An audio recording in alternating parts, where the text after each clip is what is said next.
The tent canvas screamed against the wind as Clara Jennings pressed her 3 children close, one hand clutching a rusted revolver, the other holding her youngest daughter who wouldn't stop crying from hunger. 3 months of surviving on the Wyoming plains had brought them to this, the edge of existence. Then hoofbeats. A shadow appeared through the storm. Her finger found the trigger as a deep voice cut through the chaos. "Ma'am, you can't stay out here tonight." It was a cowboy she'd never seen before, and he was about to change everything. But before I tell you how this desperate mother's life transformed from sleeping in dirt to finding unexpected love, please stay with me until the end of this story and drop a comment telling me what city you're watching from so I can see how far Clara's journey has traveled across the world. The Wyoming Territory had no mercy in the summer of 1873, and Clara Jennings had learned that lesson written in dust, hunger, and the constant ache of loss that settled in her bones like an old injury that wouldn't heal. She sat now in the fading light outside the pathetic structure she couldn't honestly call a tent anymore. It was more a collection of torn canvas, rotting rope, and desperate prayers that somehow still managed to provide a few square feet of shade during the scorching days and inadequate shelter when the temperature plummeted at night. Her hands, once soft and accustomed to kneading bread dough in a proper kitchen, now bore calluses and cuts that refused to heal, the price of trying to dig for roots, gather what little dried brush existed for fires, and stretch every scrap of fabric to keep her children covered. Emma, her oldest at 8 years, sat beside her with that too serious expression that broke Clara's heart daily. No child should look that old, that worried, that aware of how close to the edge they all teetered.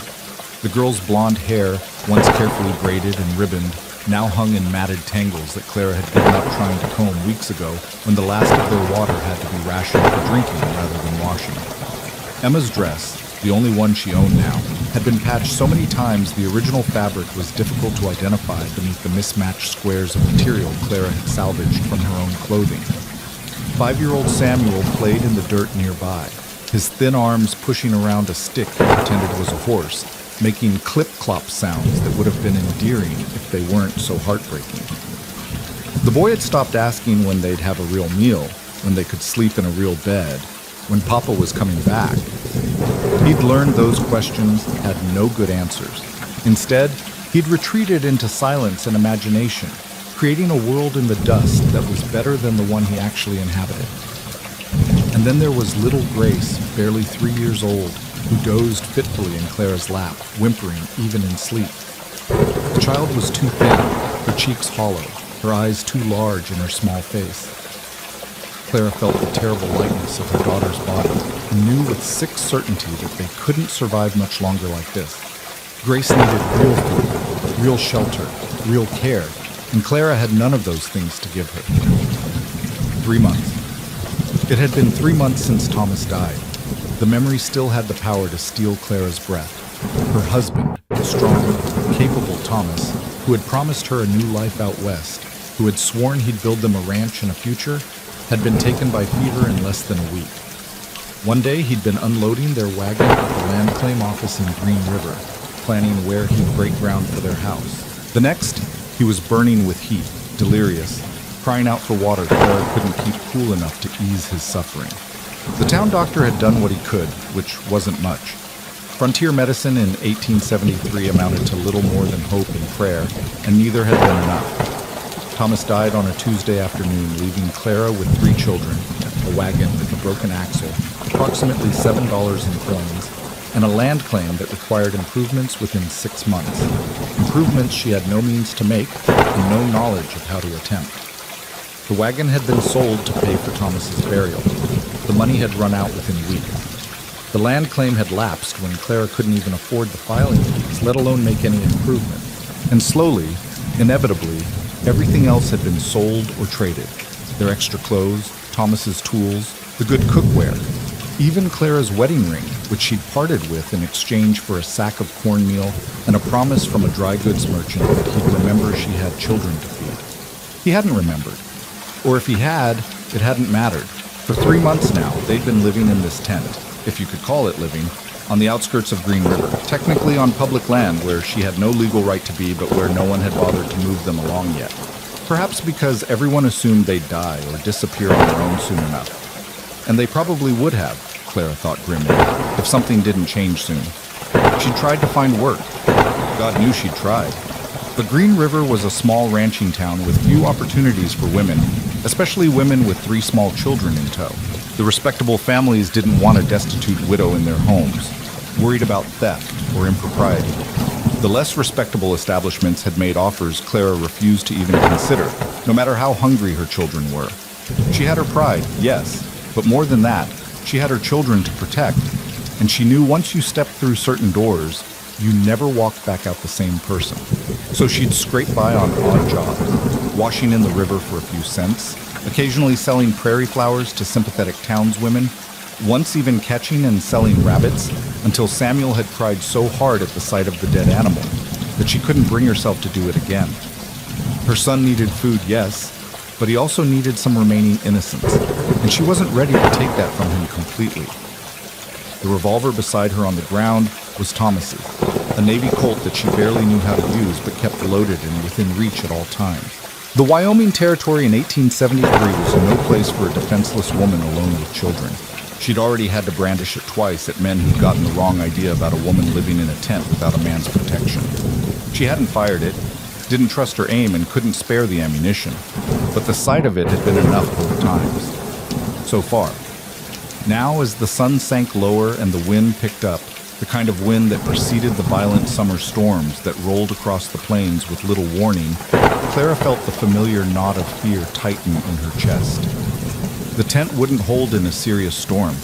It barely held in calm weather. If the wind got bad enough, they'd have to huddle together on the open ground and pray the lightning missed them. "Mama?" Emma's voice was small. "Should we move inside?" Inside. The word was almost funny. Inside meant crawling into the stuffy, cramped space beneath the sagging canvas, where the temperature was somehow both suffocating and chilling, where spiders dropped from the ceiling and scorpions occasionally wandered in looking for shade, where the smell of unwashed bodies and unchanged baby cloths in desperation clung to every breath. "Not yet, sweetheart," Clara said, smoothing her daughter's matted hair. "Let's enjoy the breeze a little longer." Emma nodded, too mature for her years, understanding what her mother didn't say, that Clara would rather face the weather than the crushing reality of their shelter for as long as possible. The sky was darkening now, not just from the approaching dusk, but from storm clouds building to the west, massive and ominous, the kind that could bring hail and torrential rain and wind strong enough to tear a tent from its moorings. Clara's stomach clenched. They needed to prepare what little they could. Bring the water bucket inside, make sure Samuel came in before it hit, maybe try to drive the tent stakes deeper into the hard ground. She was just about to wake Grace and move everyone when she heard it, the sound of hoofbeats. Clara's hand went immediately to the revolver, her fingers closing around the worn grip as she rose to her feet, depositing Grace gently on the ground where the child stirred but didn't fully wake. Emma scrambled up beside her mother, and Samuel stopped playing, his stick horse forgotten as he watched a lone rider emerge from the gathering gloom. The man was tall in the saddle, wearing a wide-brimmed hat pulled low against the wind, a dark coat despite the summer heat, and the unmistakable bearing of someone who spent his life on horseback. His horse, a sturdy sorrel mare, moved with the easy gait of an animal well cared for and sure-footed over rough terrain. Clara's heart hammered as she raised the revolver, not quite pointing it at the stranger, but making sure he could see it in her hand. She'd learned that hesitation invited trouble, and the last thing she needed right now was trouble. "That's close enough," she called out, proud that her voice didn't shake despite the fear coursing through her veins. "State your business and move along." The rider reined his horse to a stop about 20 feet away, far enough to be non-threatening, but close enough that Clara could make out his features in the fading light. He was younger than she'd expected, maybe early 30s, with dark hair visible beneath his hat, a strong jaw shadowed with several days' worth of stubble, and eyes that were hard to read in the dimness, but seemed to be assessing the situation with more concern than menace. "Evening, ma'am," he said, his voice steady and deep, carrying easily over the rising wind. "Name's Rowan Tate. I'm the foreman at Dusty Spur Ranch, about 5 miles east of here." He paused, glancing at the tent, at the children, at Clara's defensive posture. "Mean no harm.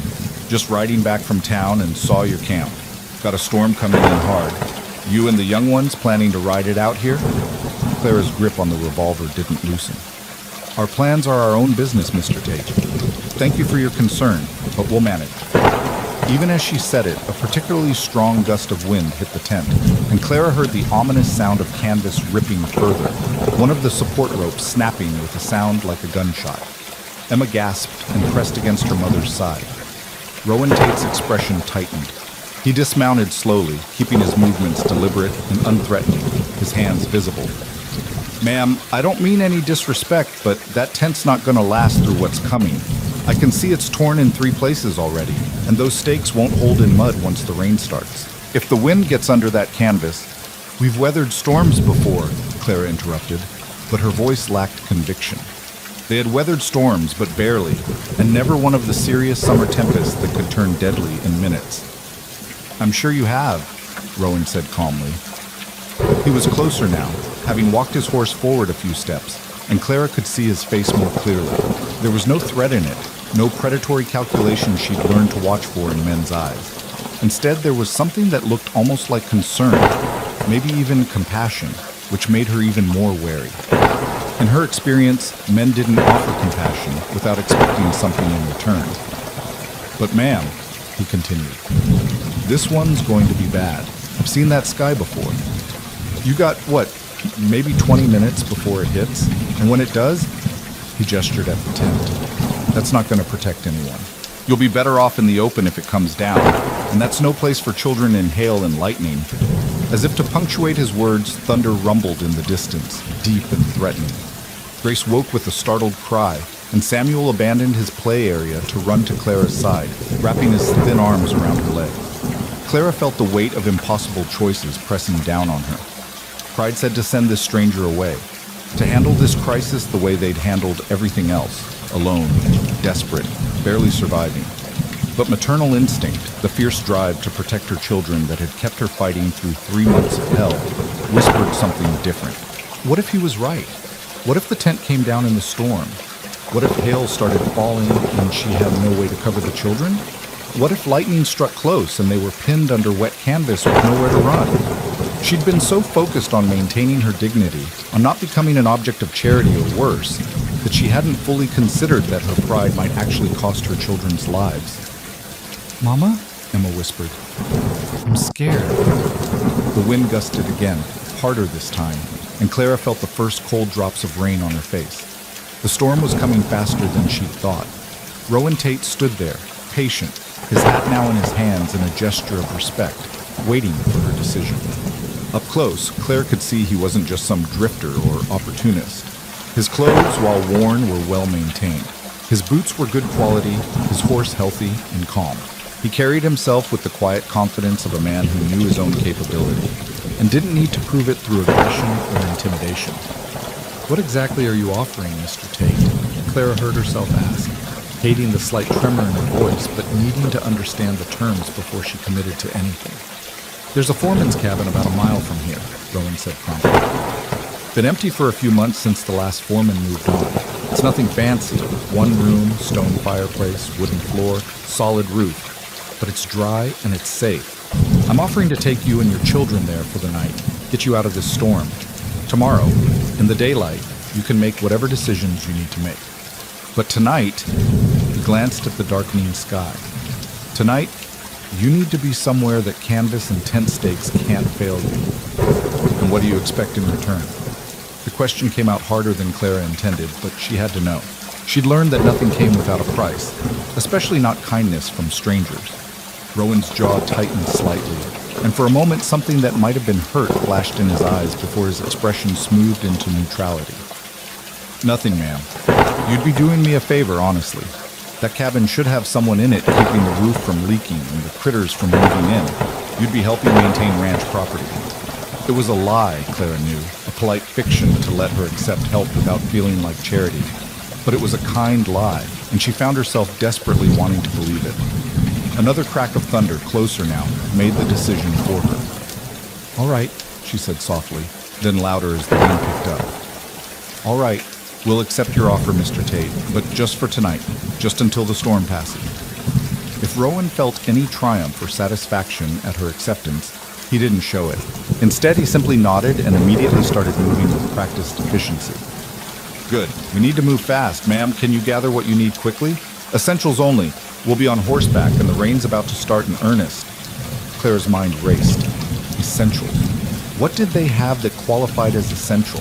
Everything they owned was already essential by definition. But she knew what he meant. What could they carry on horseback in a storm?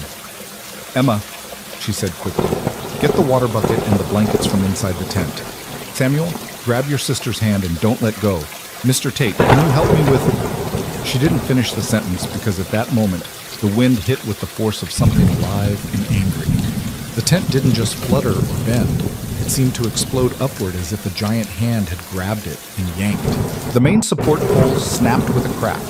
Canvas tore with a sound like screaming, and suddenly the entire structure was collapsing in on itself. Stakes pulling free from the ground, and the whole mess tumbling across the dirt like a massive tumbleweed. Grace shrieked. Samuel started crying. Emma stood frozen, staring at the destruction of what had been their home, inadequate as it was. Clara felt her stomach plummet. Everything they owned, their few clothes, Thomas's razor she'd kept as a memento, the small tin box with a lock of each child's baby hair, the Bible that had belonged to her grandmother, all of it was now trapped under that tangle of canvas and broken poles. And the rain was starting in earnest, fat drops that hit the ground with enough force to bounce. The tent, she started, but Rowan was already moving. No time, he called over the rising wind. We saved the children first. Come back for belongings if we can. Up you go. Before Clara could fully process what was happening, Rowan had scooped up Grace with one arm, the little girl too surprised to do more than grab onto his coat, and was swinging Samuel up onto his horse with the other. The sorrel mare stood rock steady despite the chaos, trained for this kind of work. Emma, can you climb up behind your brother? Rowan asked, and the girl nodded, her face pale but determined. She scrambled up with more grace than Clara would have expected, settling behind Samuel and wrapping her arms around her younger brother's waist. Rowan turned to Clara, still holding Grace against his chest. Ma'am, you'll ride with me. We'll double up. The horse can handle it for a mile, especially with the young one so light. Clara's pride made one last stand. I can walk. In this?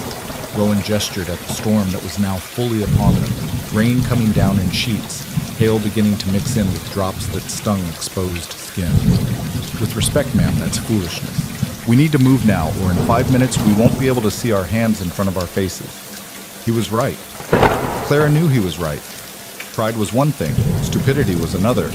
She reached up, and Rowan's free hand gripped her forearm with surprising strength, helping her scramble awkwardly onto the horse behind the children.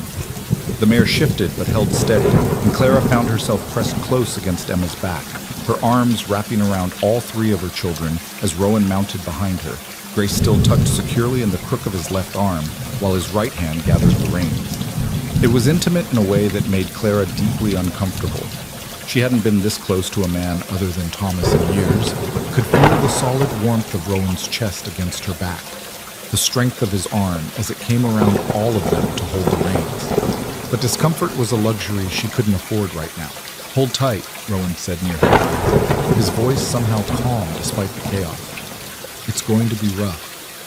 The mare launched into a canter before Clara could respond, and suddenly they were moving through the storm, rain lashing at them from every direction, the world reduced to flashes of lightning that illuminated the plains in stark white bursts, followed by darkness so complete Clara couldn't see anything at all. She held her children tight, felt Grace crying against Rowan's chest, heard Samuel whimpering, felt Emma trembling but silent. The ride seemed to last forever and no time at all. Clara lost all sense of direction, simply trusting that this stranger knew where he was going, hoping desperately that she hadn't made a terrible mistake in accepting his help. Then, through the rain, she saw it. The dark shape of a structure, small but solid looking, barely visible through the downpour. A cabin. Rowan guided the horse right up to what must have been the front door, and in another flash of lightning, Clara could see it clearly.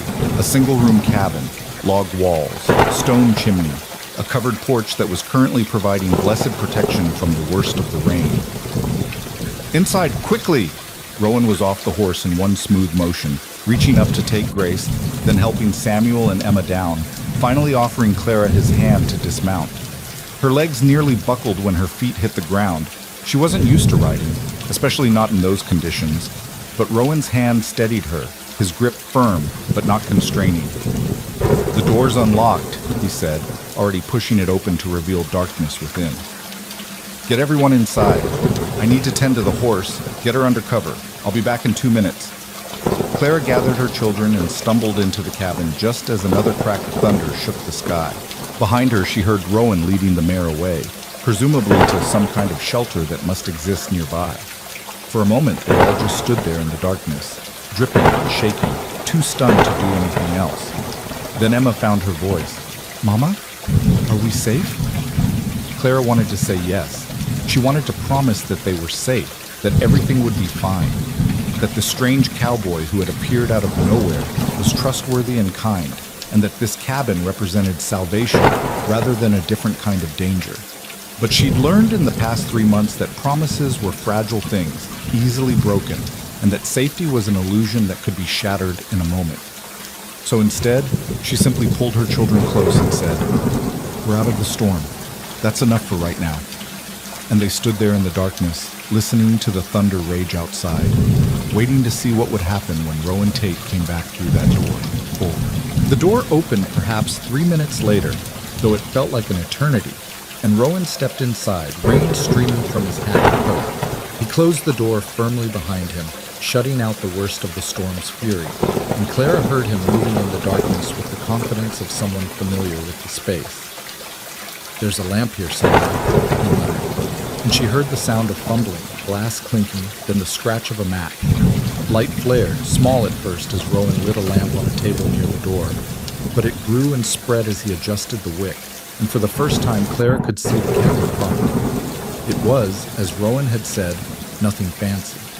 One large room, maybe 15 feet square, with a stone fireplace dominating one wall, a narrow window on each of the other 3 walls, and a plank floor that was weathered but solid.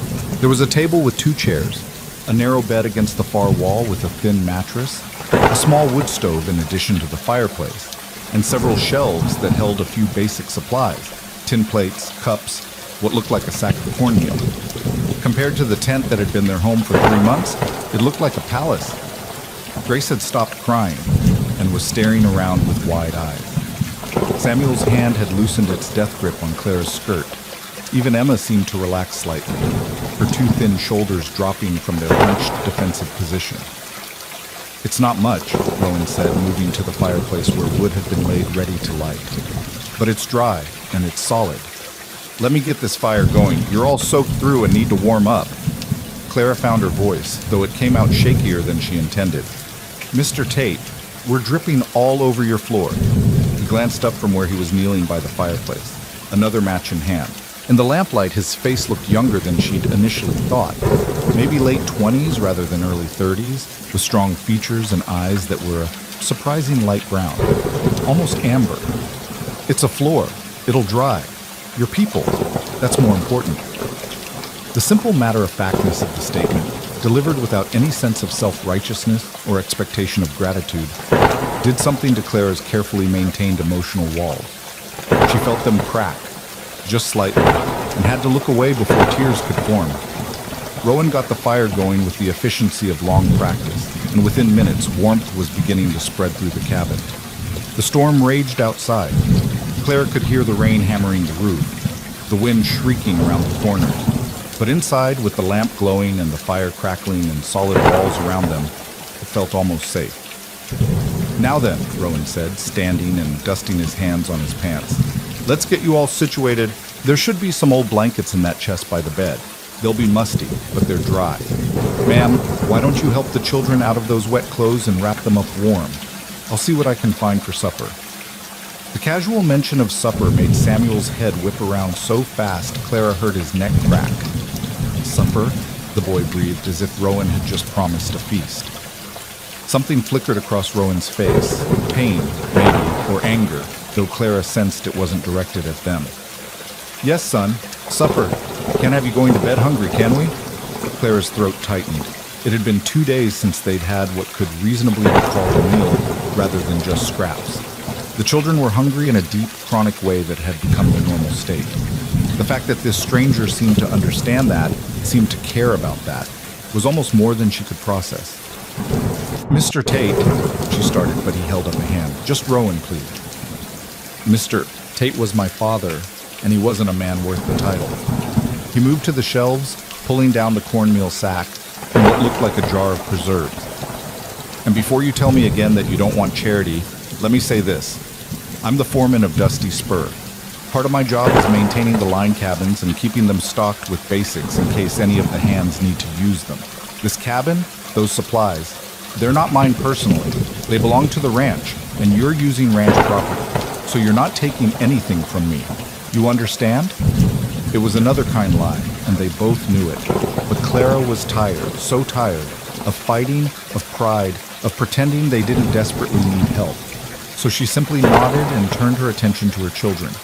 The blankets in the chest were indeed musty, but they were thick wool and blessedly dry.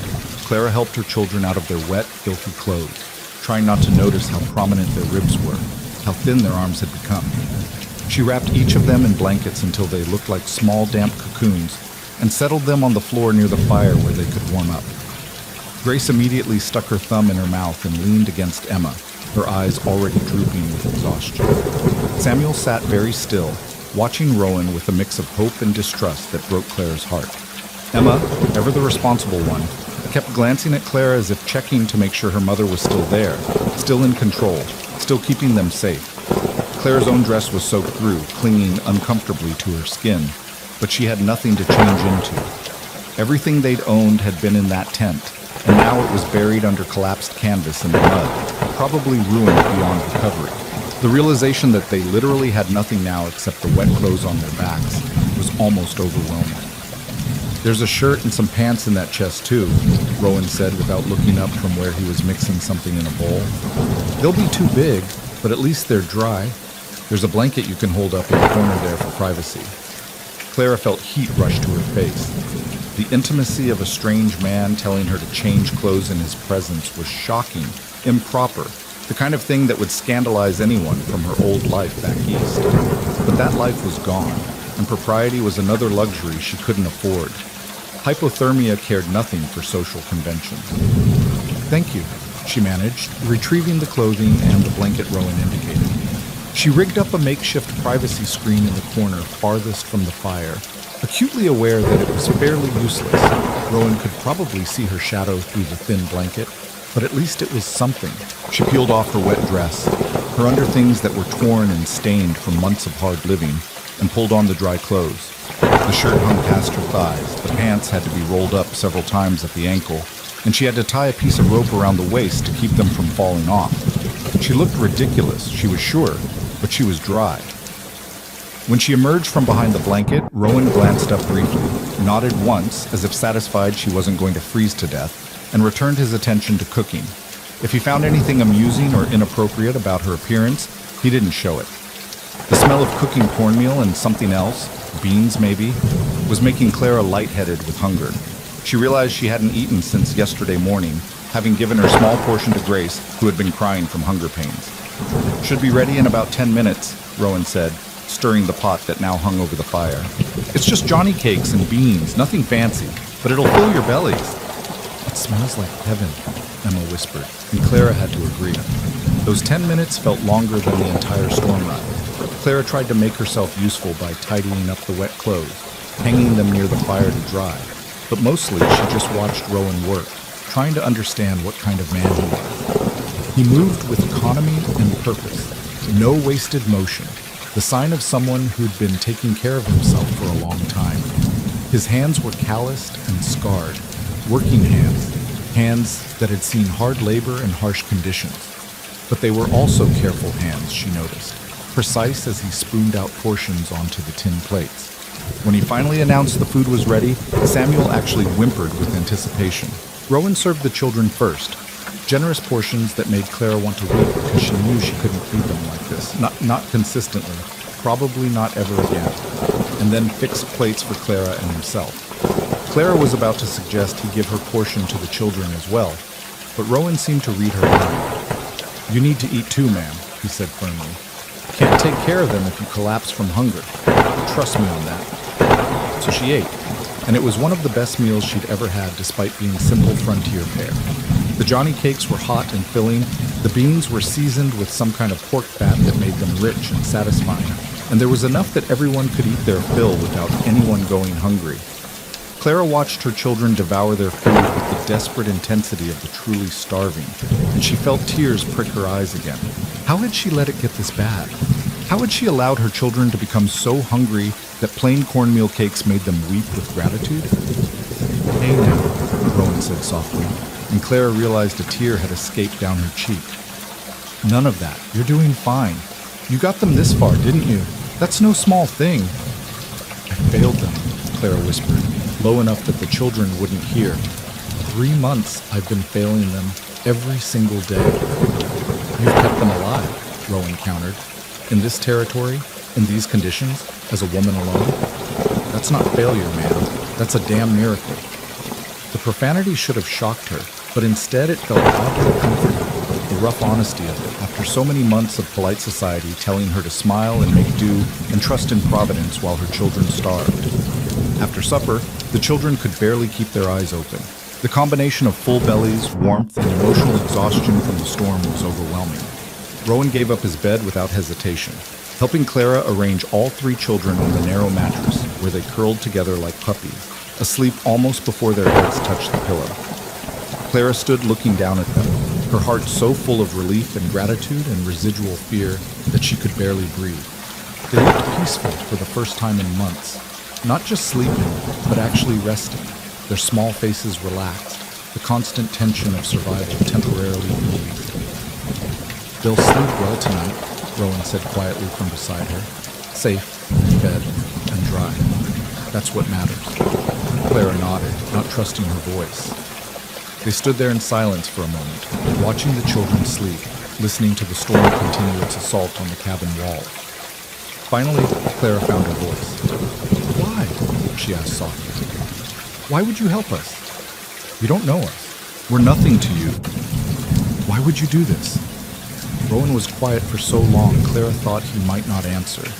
Then, still looking at the sleeping children, he said, "When I was about that boy's age, maybe 5 or 6, my mother was in a situation similar to yours. My father had abandoned us, drunk away what little money we had. We were living in a boarding house in Kansas City, about a week away from being thrown out onto the street. And then a woman, a widow who ran a bakery, found out somehow. She never said how, but she offered my mother a job and a room above the bakery for us to live in. No questions asked, no judgment passed, just help when we desperately needed it." He paused, his jaw working as if the memory was still painful. "My mother always said she'd never be able to repay that kindness, not fully, but that maybe she didn't need to repay it. Maybe she just needed to pass it forward when she had the chance, help someone else the way she'd been helped." He turned to look at Clara then, and his eyes were serious. "She died before she ever got that chance. Consumption took her when I was 12. But before she passed, she made me promise I'd remember what that baker did for us. Made me swear that if I ever had the means to help someone who was struggling the way we struggled, I wouldn't hesitate. I wouldn't let pride or fear or propriety stop me from doing what was right." Clara felt something shift in her chest, but carefully maintained suspicion cracking. "I'm sorry about your mother," she said softly. "Me too." Rowan's voice was rough, but her lesson stuck.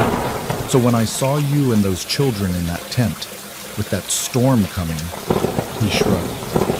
"I heard her voice in my head, clear as if she was standing next to me, and I knew what I had to do." "I don't know how to thank you," Clara whispered. "Then don't," Rowan said simply.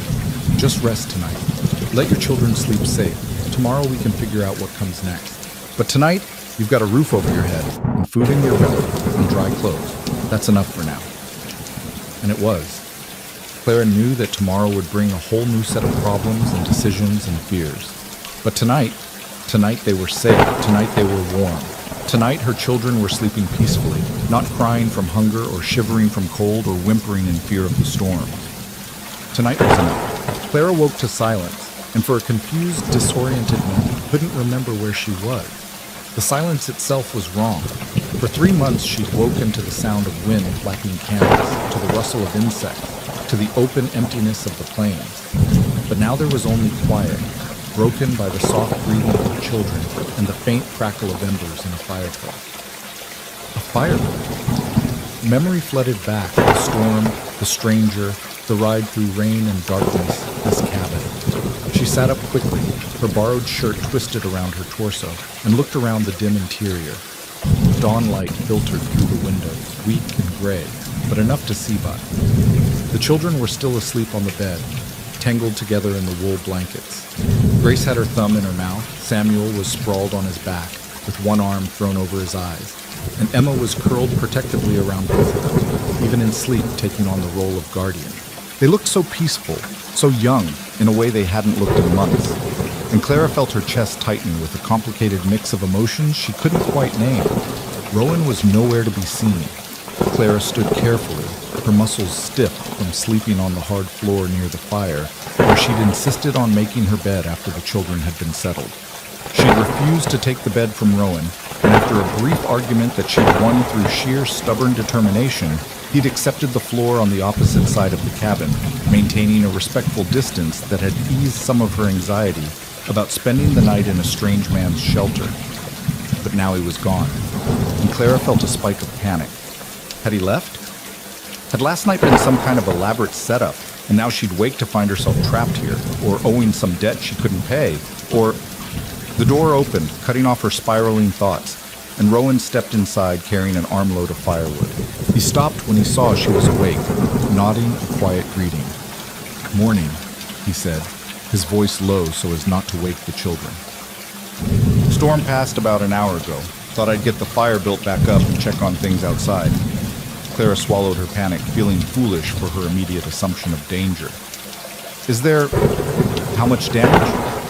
Rowan set the wood down near the fireplace and began building up the fire. "Some flooding in the low areas, a few trees down. Your tent..." He paused, and Clara could read the answer in his hesitation. "Your tent's pretty well destroyed, ma'am. I rode out at first light to see if anything could be salvaged. Most of what was inside is soaked through and scattered. I gathered what I could find and brought it back on the horse. It's not mud." Clara had expected this, but hearing it confirmed still felt like a blow.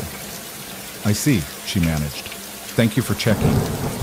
There's some clothes, wet, but maybe salvageable if you can get them clean and dried proper. A tin box that stayed sealed. Some cooking things. The canvas itself is torn beyond use, I'm afraid." Rowan worked as he talked, his hands steady on the wood. "I left it all on the porch to drain, didn't want to bring the mud inside." "Of course." Clara felt numb. Everything. They'd lost everything. Not that they'd had much, but still. Thomas's razor, the children's few toys, her grandmother's Bible, the photographs of her parents that had been wrapped in oilcloth in the bottom of their traveling trunk. All of it gone, scattered across the Wyoming plains or buried in mud. "The tin box," Rowan said carefully, glancing at her. "It had some papers in it. Looked important, so I made sure it was secure. And there was something wrapped in cloth that felt like it might be a book." Claire's breath caught. "The Bible?" "Checked it. The oilcloth held. It's damp around the edges, but readable." Something that might have been relief crossed Rowan's face. "Figured that might matter to you. It shouldn't have made such a difference. It was just a book, just an object." But Clara felt tears well up. Her grandmother's Bible, the one she'd carried from Boston when she married, the one with all the family names written in the front, the one she'd planned to pass down to Emma someday.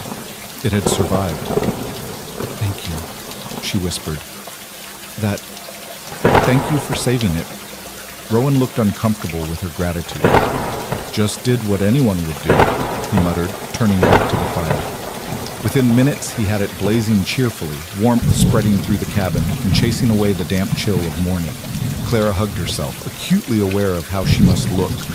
Unwashed, wearing clothes far too large, her hair a tangled mess after sleeping on the floor. In her old life, she would have been mortified to be seen like this. But that life was so far away now, it might as well have belonged to a different person entirely. "I should wake the children," she said. "We've imposed on your hospitality long enough. If you could point us toward town." "And then what?" Rowan interrupted, not unkindly. He stood, dusting his hands, and turned to face her fully. You'll walk 5 miles into Green River with 3 children, no shelter, and maybe $7 to your name if you're lucky. And do what, exactly? Clara stiffened. That's not your concern, Mr. Tate. Rowan, he corrected. And actually, I'm making it my concern, because if I let you walk out of here with those children and no plan, I'm essentially sending you right back to the situation I pulled you out of last night. Probably worse, since now you don't even have a tent. I'll find work. In Green River? Rowan's tone was gentle but firm. Ma'am. Clara, if I may, I mean no disrespect, but you've been trying to find work in Green River for 3 months. What makes you think today will be different? The use of her given name should have shocked her, but instead it just felt tired. He was right, and they both knew it. She had no prospect, no resources, no option. Last night's storm hadn't just destroyed their tent. It had destroyed the last pretense that they could continue as they had been. I don't know, Clara admitted, her voice breaking slightly. I don't know what to do, but I can't. We can't keep accepting charity from a stranger. It's not right. People will talk, and the children... People always talk, Rowan said. That's what people do, but last I checked, talk doesn't keep children fed and sheltered. Actions do. He moved to the shelf and began pulling out supplies for breakfast. Here's what I propose. You and the children stay here in this cabin for now. It's not being used anyway. You keep the place clean. Maybe do some mending work for the ranch hands. Lord knows they need it. Bunch of bachelors with more holes in their clothes than fabric. That's not charity. That's honest work in exchange for housing. Clara stared at him. You're offering us a place to live? I'm offering you the use of an empty cabin that was just going to sit here collecting dust and mice anyway, Rowan corrected.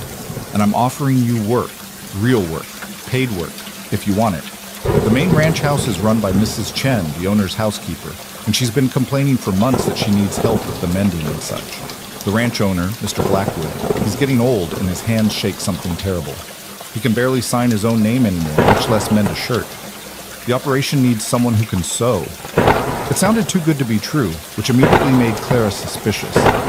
And what do you get out of this arrangement? Rowan met her eyes steadily. Peace of mind. The knowledge that 3 children aren't starving on the plains. The ability to sleep at night without wondering if I should have done more. He paused. And maybe the feeling that I finally kept the promise I made to my mother all those years ago. Behind them, one of the children stirred. Emma sat up slowly, blinking in confusion at her surroundings before memory clearly returned. Her eyes found Clara, checking that her mother was still there, still safe, and only then did the tension leave her small shoulders. "Mama?" she said softly. "Where are we?" "We're in Mr. Tate's, in Rowan's cabin," Clara said, moving to the bedside. "How did you sleep, sweetheart?" "Good," Emma whispered, wonder in her voice. "I slept really good, Mama. I didn't wake up cold even once." The simple statement was like a knife to Clara's heart. What kind of mother had she been, that her daughter considered sleeping through the night without shivering to be a miracle worth commenting on? Samuel was waking now too, and Grace, rubbing their eyes and looking around with the confused expression of children in an unfamiliar place. But unlike Emma, they didn't look frightened, just curious. "Who's hungry?" Rowan asked, and Samuel's hand shot up so fast he nearly fell off the bed, making both adults smile despite the heavy conversation that had preceded it. Breakfast was more cornmeal cakes, this time with some molasses that turned them sweet enough to make Grace giggle with delight. Clara tried to help with the cooking, but Rowan waved her off, saying she should tend to the children first, get them cleaned up and presentable. "There's a creek about 100 yards south of the cabin," he said. "Water's cold but clean. I can heat some here on the fire if you'd rather, make it easier for washing up." The consideration in the offer, the thoughtfulness of it, was almost more than Clara could process. For 3 months, every small task had been a struggle, every basic need a challenge. And now here was this man, this stranger, making sure there was warm water for washing, making sure the children were fed, offering them shelter and work and dignity. It had to be too good to be true. In Clara's experience, nothing came without strings, especially not from men. But she was tired, so desperately tired, of fighting every moment of every day. Maybe, just maybe, She could accept this help, just for a little while, just until she figured out what came next. Warm water would be appreciated, she said quietly. Thank you. While Rowan heated water and finished preparing breakfast, Clara did her best to make her children presentable. Their clothes from the night before were still damp but wearable, and she dressed them carefully, trying to ignore how thin they'd become, how fragile they felt under her hands. She combed Grace's hair with her fingers, smoothed Samuel's cowlick, helped Emma tuck in her dress. They ate breakfast together around a small table, Clara and the children squeezing onto one bench while Rowan took the chair across from them. It felt almost domestic, almost normal, like a real family having a real meal in a real home. The feeling was so foreign after months of chaos that Clara had to focus on her food to keep from crying.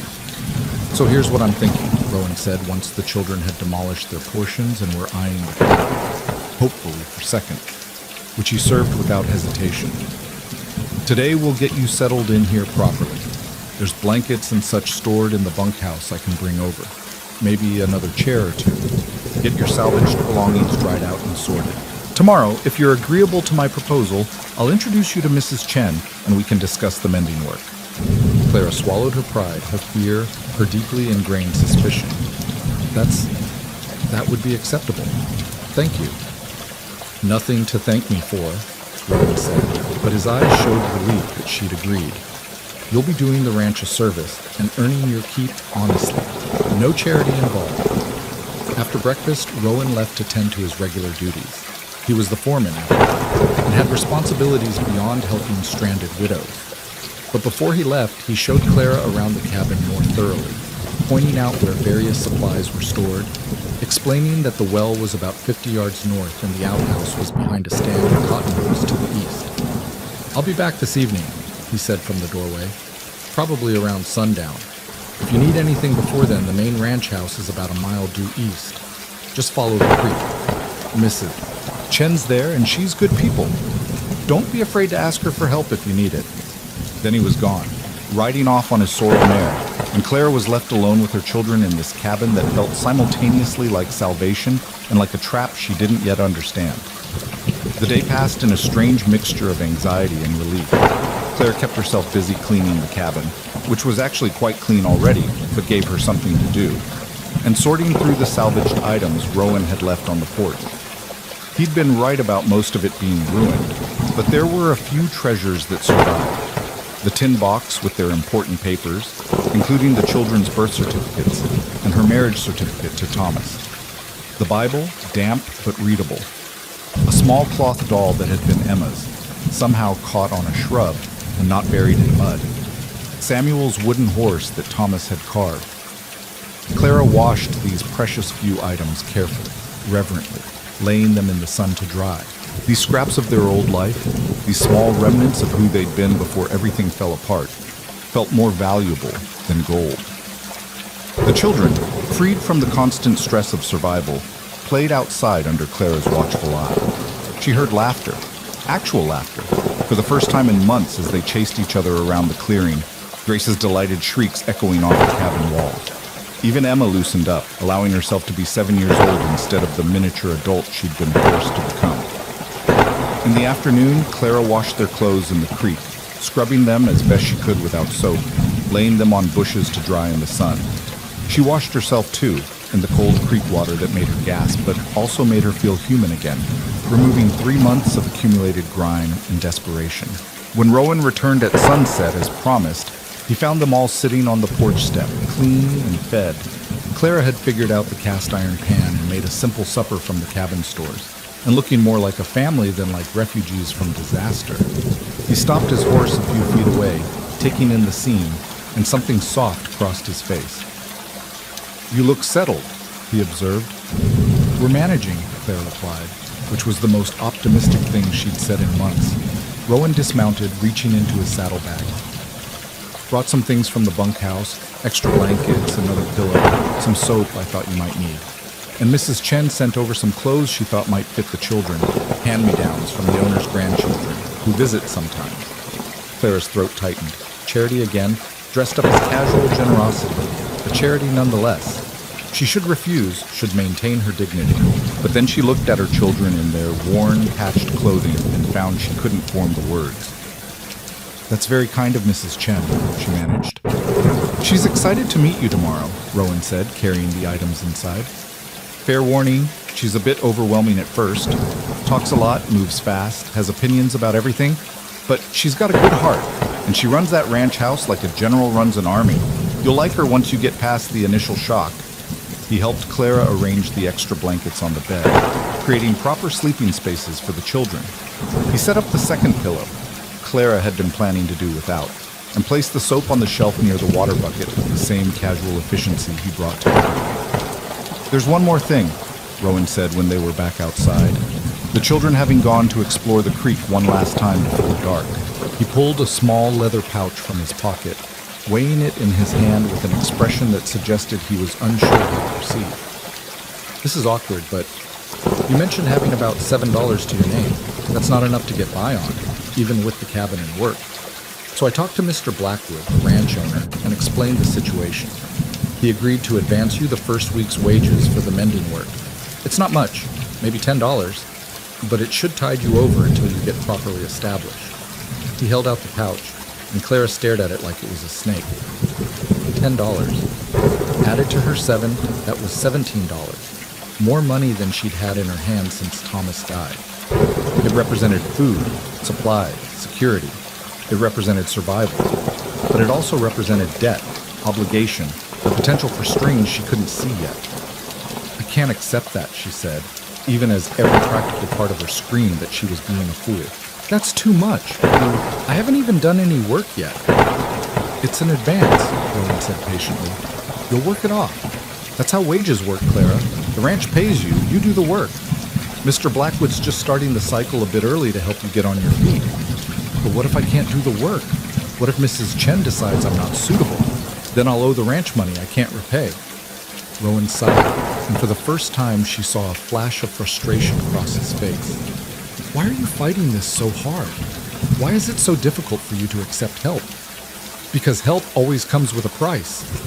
The words burst out before Clara could stop. 3 months of fear and suspicion and painful lessons learned rushing to the surface. Because every time someone's offered help before, there were expectations, conditions, things I wasn't willing to give. So forgive me if I'm wary of a man I barely know offering me money and shelter and work without understanding what he expects in return. The frustration vanished from Rowan's expression, replaced by something that looked almost like pain.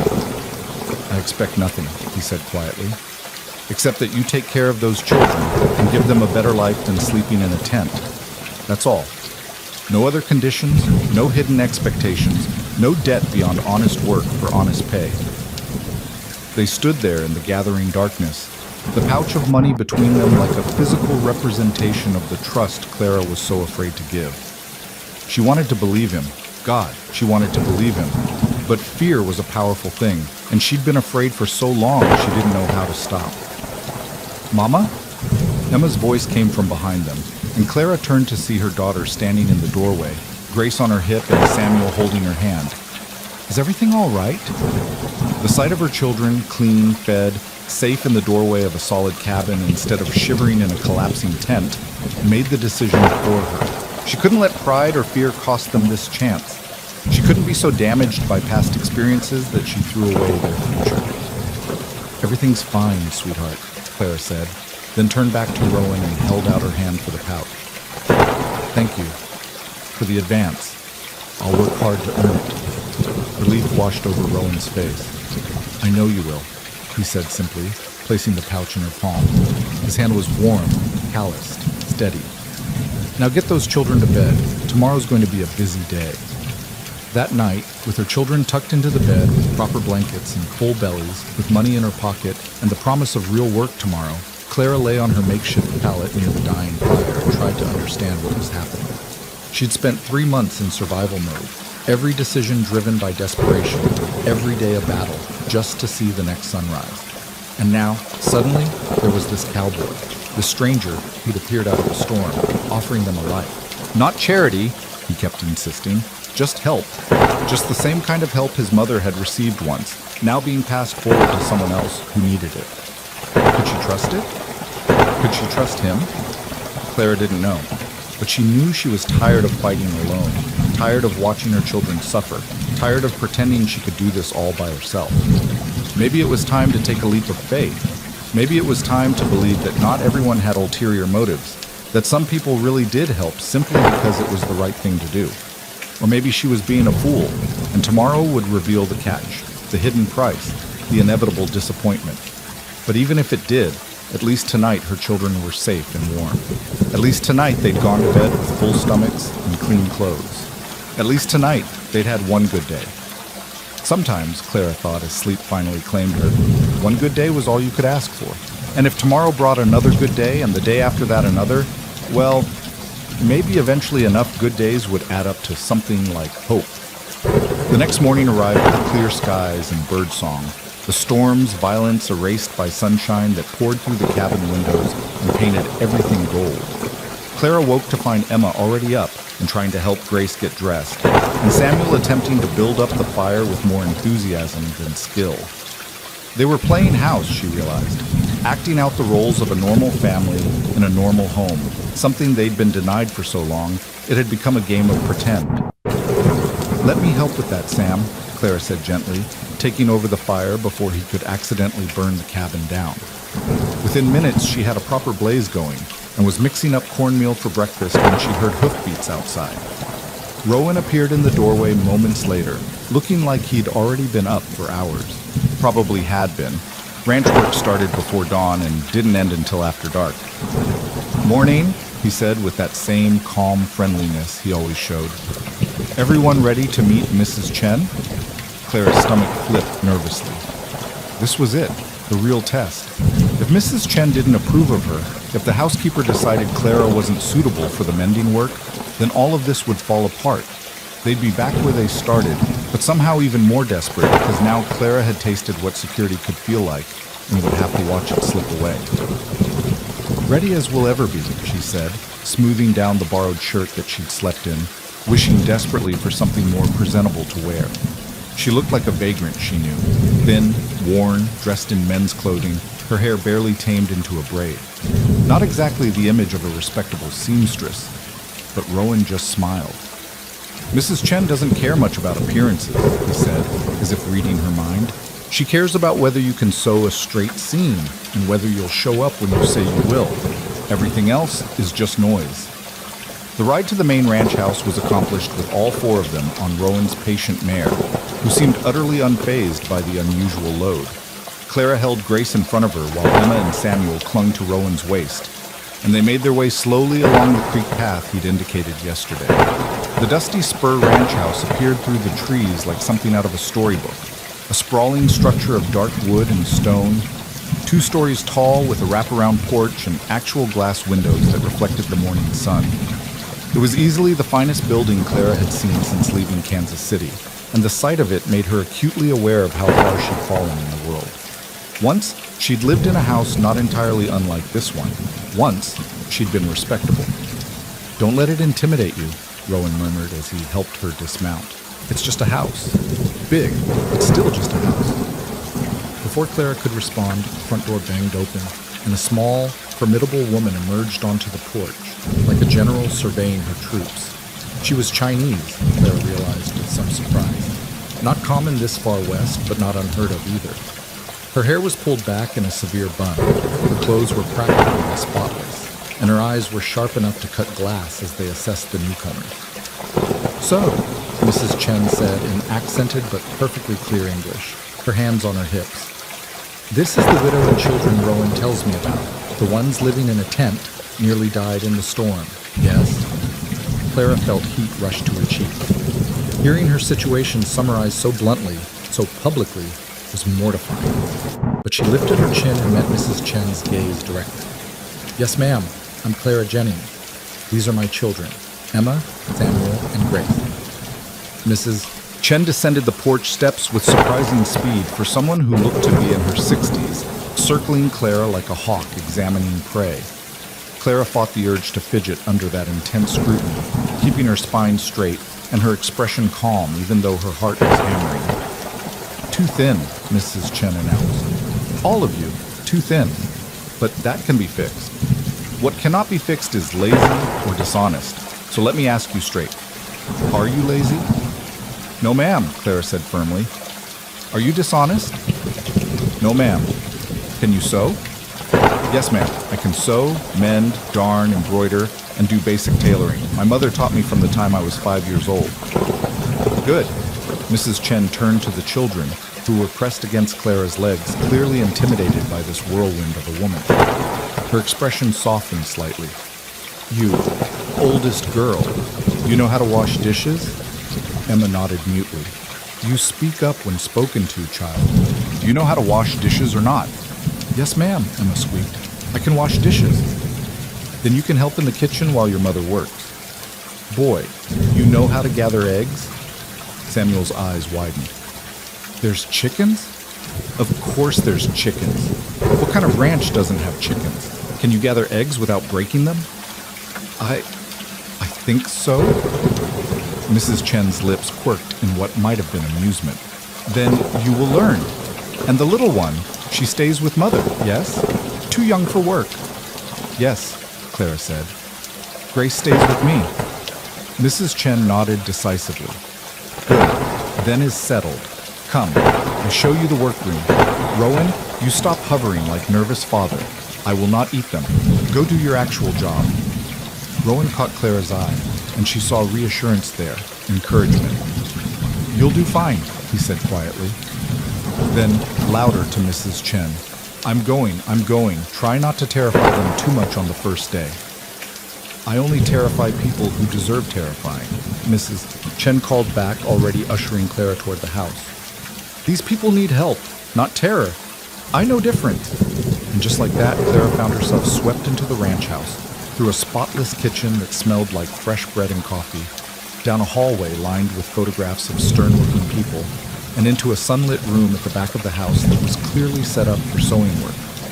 A large table dominated the center of the room, surrounded by baskets overflowing with clothing that needed mending. A sewing machine, an actual treadle sewing machine, sat against one wall, and shelves held neat rows of thread, buttons, patches, and other supplies. It was a seamstress's dream, and Clara felt her fingers itch to start working. This is the mending room, Mrs. Chen said unnecessarily.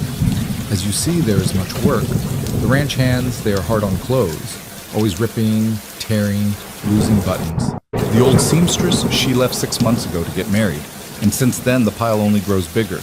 Mr. Blackwood, he has been after me to find someone new, but good help is hard to find in Wyoming. She fixed Clara with that sharp gaze again. So here is what I offer. You mend what needs mending, alter what needs altering, and occasionally sew new things when required, shirts mostly, sometimes curtains or linens for the house. You work 4 days a week, mornings until afternoon. This gives you time for your own children and your own household. I pay $2 per week, plus you keep the cabin rent-free, plus meals while you work here. She paused. Is this acceptable? Clara's mind reeled. $2 a week was decent wages, not generous, but fair. Add in the free cabin and meals, and it was more than decent. It was the kind of steady income she'd been desperately seeking for 3 months and finding nowhere. It was security. It was survival. It was a future. It's more than acceptable, Mrs. Chen, Clara said, her voice thick. It's generous, thank you. Not generous, practical, Mrs. Chen corrected briskly. I need seamstress, you need work. Everyone benefits. Now, we see if you actually have the skills you claim or if you are all talk. She pulled a shirt from the nearest basket, a work shirt with a torn sleeve and missing buttons. Fix this. Show me your work. Clara took the shirt, examined the damage, and moved to the shelves to select thread and buttons. Her hands were shaking slightly from nerves, but once she sat at the table with needle and thread, once she made the first stitch, muscle memory took over. She'd been sewing since childhood, had spent countless hours at her mother's side learning every technique, every trick. Her mother had insisted she develop a skill she could rely on, a way to earn money if life ever got hard. Her mother had been wiser than Clara had realized at the time. She worked in silence, aware of Mrs. Chen watching her every move with those sharp eyes. She repaired the torn sleeve with tiny, nearly invisible stitches, reinforcing the weak spots. She replaced all the buttons, making sure they were sewn on securely with the thread wrapped properly. When she finished, she handed the shirt back to Mrs. Chen for inspection. The older woman examined it closely, turned it inside and out, tugged on the repair work, tested the buttons. Finally, she nodded. Good. Very good. Your mother taught you well. Relief flooded through Clara. Thank you, ma'am. Stop thanking me and start working, Mrs. Chen said, but her tone was less sharp now, almost approving. You have 3 months of backlog to catch up on. Emma, come. I show you the kitchen, and you wash the breakfast dishes. Samuel, you come too. Learn where the chicken coop is. Little Grace, you stay with Mama, yes? I bring you some toys to play with. And just like that, Clara found herself employed, her children occupied with age-appropriate tasks, and the overwhelming pile of mending transforming from terrifying to merely daunting. She worked steadily through the morning, developing a rhythm, sorting the items by urgency and type of repair needed. Mrs. Chen came and went, bringing coffee at one point, lunch at midday, a hearty stew with fresh bread that Clara ate gratefully, while Grace napped on a blanket in the corner. Emma reported that the kitchen work wasn't too hard, and that Mrs. Chen had let her taste the cookies that were cooling. Samuel came back with a basket of eggs, beaming with pride at not having broken a single one. It felt almost surreal, this sudden shift from desperate survival to something that resembled normal life. Claire kept waiting for the other shoe to drop, for someone to laugh and tell her it was all a joke, that she couldn't really have this job, this cabin, this chance. But the hours passed and nothing terrible happened. She just worked, and her children helped, and Mrs. Chen approved of their efforts without being effusive about it. When the afternoon light started to fade, Mrs. Chen appeared in the doorway. Enough for today, she announced. You have worked well. Come back Thursday morning, same time. I will have more for you. Clara gathered her children and their few belongings, feeling dazed by how well the day had gone. As they prepared to leave, Mrs. Chen pressed a bundle into her hands. What's this? Clara asked. Clothes, for you and the children. I told you, hand-me-downs from Mr. Blackwood's grandchildren who visit sometimes, and some things from the missionary barrel that don't fit anyone else. Is not charity, she added sharply before Clara could protest. It's practicality. You cannot work in men's clothes that fall off. You need proper dress. The children need proper clothes. You take these, you wash them, you alter them to fit if needed. This is sensible, yes? Yes, Clara whispered. Thank you, Mrs. Chen. Stop thanking me, Mrs. Chen said, but her eyes were gentler now. You just work hard and take care of those babies. That is thanks enough. Rowan was waiting outside to take them back to the cabin, and the ride back was filled with the children's chatter about their day. The chickens, the kitchen, the cookies, all of it spilling out in an excited tumble. Clara held the bundle of clothes and felt something unfamiliar stirring in her chest. Hope. It was hope, fragile and tentative, but real nonetheless. At the cabin, as Rowan helped them down from the horse, Clara found her voice. Rowan, I don't know how to express what this means to us. The job, the cabin, all of it. You've given us back our lives. Rowan looked uncomfortable again with the gratitude. I told you, Clara, I'm just passing forward what was done for my mother once. Besides, you earned that job yourself.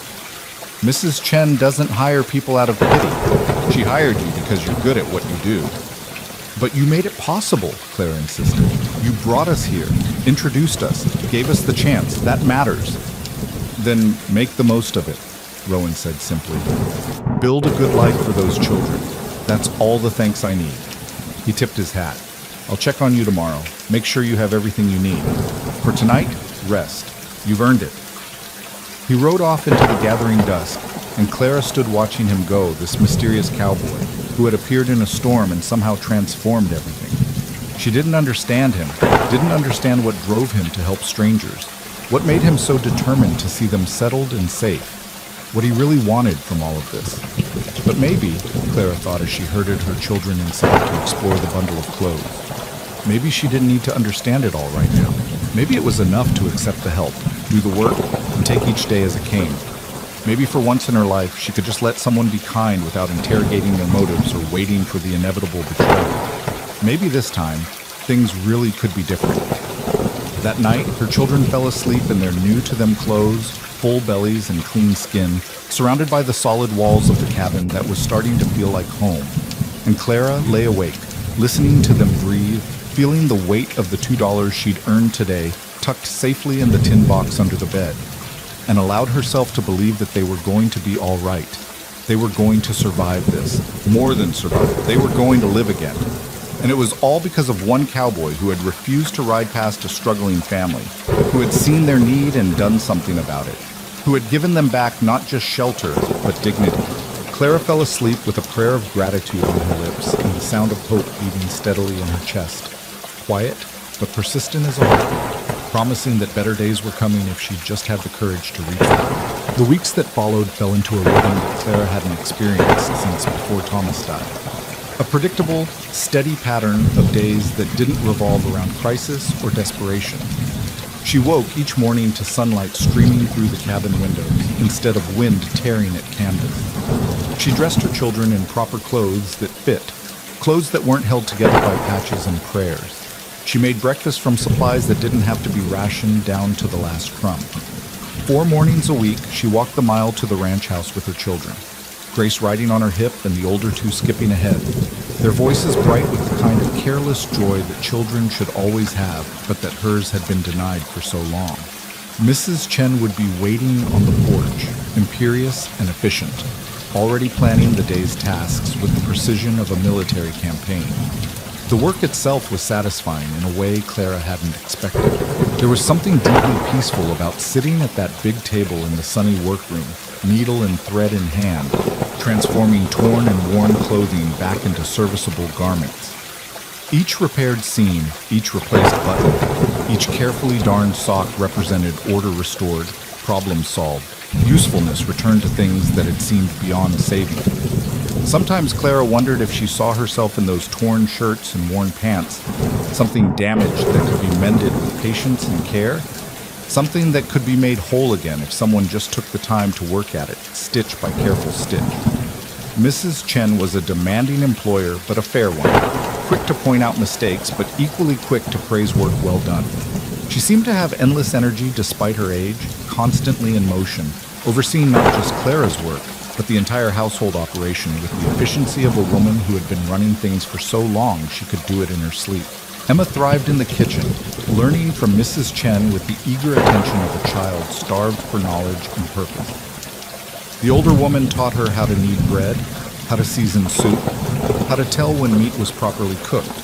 Emma absorbed it all with a seriousness that was both endearing and heartbreaking, as if she understood that these skills might someday mean the difference between survival and starvation. Samuel had found his calling with the chickens, developing a rapport with the birds that amused everyone who witnessed it. He'd named them all, ridiculous names like General Feathers and Lady Cluckington, and talked to them as he gathered eggs, treating each one like a personal friend. The ranch hands teased him gently about it, but Clara could see the affection in their eyes when they watched her son carefully carrying his egg basket, his thin chest puffed out with pride at being trusted with important work. And Grace, still too young for real tasks, had been adopted by the entire household as a kind of communal pet. She played in the workroom while Clara sewed, sometimes napping on the blanket Mrs. Chen had provided, sometimes playing with the wooden toys that mysteriously appeared. Gifts from ranch hands who claimed to have whittled them during slow evenings, but who turned bashful when Clara tried to thank them. But it was Rowan whose presence shaped their days in ways both obvious and subtle, though Clara was trying very hard not to think too much about what that meant. He came by the cabin most evenings, usually with some practical excuse, checking that the roof was sound, bringing firewood he claimed was extra from the bunkhouse supply, fixing the shutter that had started to hang crooked. Always there was a reason, a justification for the visit that had nothing to do with simply wanting to see them. Clara pretended to believe these excuses, just as Rowan pretended they were true, and they maintained this careful fiction because the alternative, acknowledging that he was visiting simply because he wanted to, because he cared about them, because something was growing between them that neither was quite ready to name, was too dangerous to examine directly. The children had no such reservations. They adored Rowan with the uncomplicated enthusiasm of young people who recognize genuine kindness when they encountered it. Samuel especially had attached himself to the foreman with an intensity that worried Clara sometimes. The boy followed Rowan around whenever possible, pestering him with questions about horses and cattle and ranch work, absorbing every word like it was gospel truth handed down from on high. One evening in late September, as the Wyoming summer was finally surrendering to autumn's cooler embrace, Rowan arrived at the cabin with his usual excuse about checking something or other, but this time he had a surprise that made Samuel actually shriek with excitement. "You remember that mare that foaled back in June?" Rowan asked, and Samuel nodded so vigorously Clara worried he'd hurt his neck. "Well, Mr. Blackwood decided the colt needs someone to gentle him proper, get him used to being handled before we start serious training. Thought maybe you'd like to help with that, Sam, if your mother agrees, of course." Samuel's eyes went so wide Clara could see white all around the irises. "Really? You mean it? I could help with a real horse?" "Hold on," Clara interjected, her maternal instincts immediately raising alarm. "Samuel's 5 years old. Isn't that too young to be working with horses? What if he gets hurt?" "I'll be with him the whole time," Rowan assured her, his tone calm and reasonable. "We're just teaching the colt to accept a halter, to let us touch him, basic gentle handling, nothing dangerous.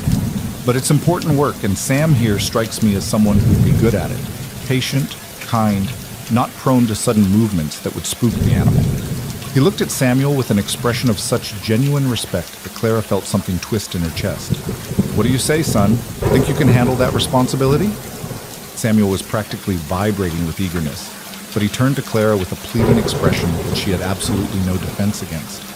"Please, Mama, I'll be so careful, I promise. I'll do everything Rowan says exactly right. Please." Clara looked from her son's desperate hope to Rowan's steady confidence and felt herself giving in despite her better judgment. "All right," she said slowly, "but at the first sign of danger, the first moment I think it's not safe, this arrangement ends. Understood?"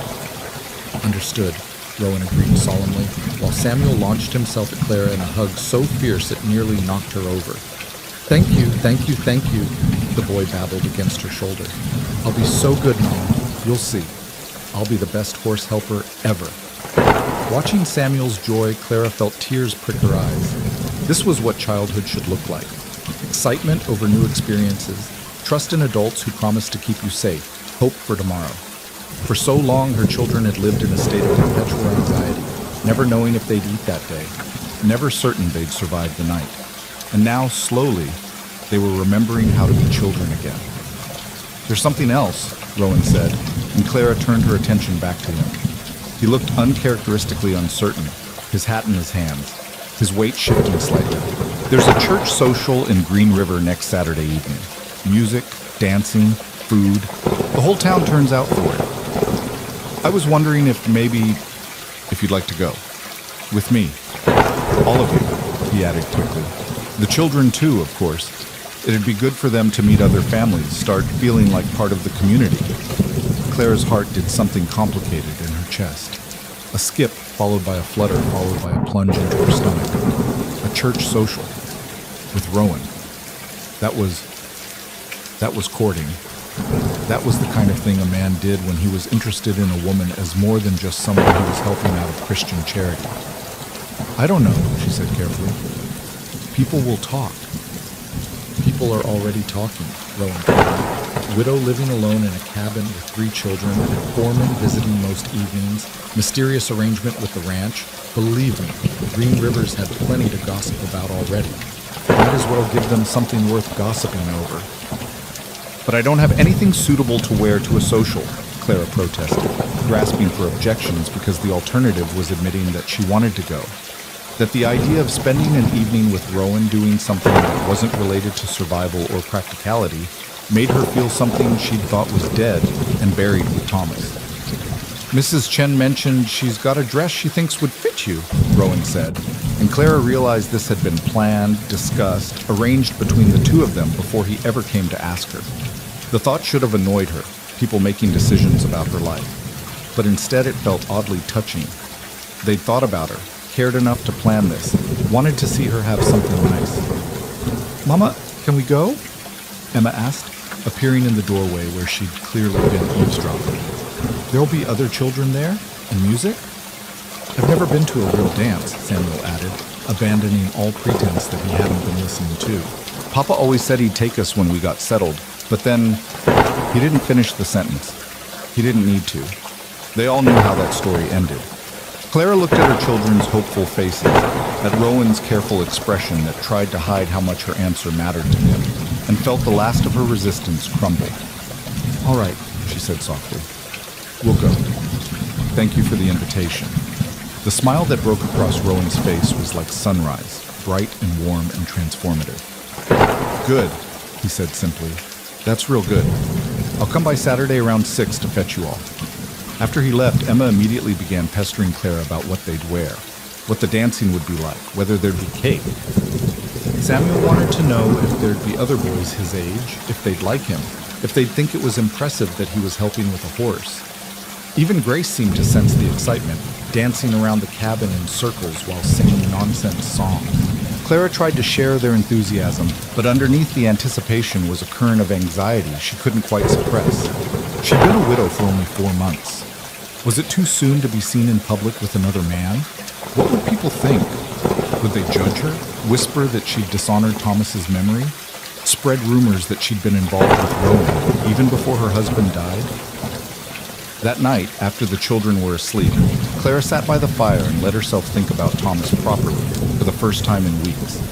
She'd been so focused on survival, then on adjusting to their new circumstances, that she'd pushed her grief aside, packed it away in some corner of her mind where it wouldn't interfere with the practical necessities of keeping her children alive. But now, in the quiet darkness, she let herself remember. Thomas's laugh, deep and genuine, the way he'd sing off key while doing chores, his absolute certainty that they were going to build something wonderful out west, that their future was bright and boundless, his gentleness with the children, his ambitious plans, his fundamental goodness. She'd loved him.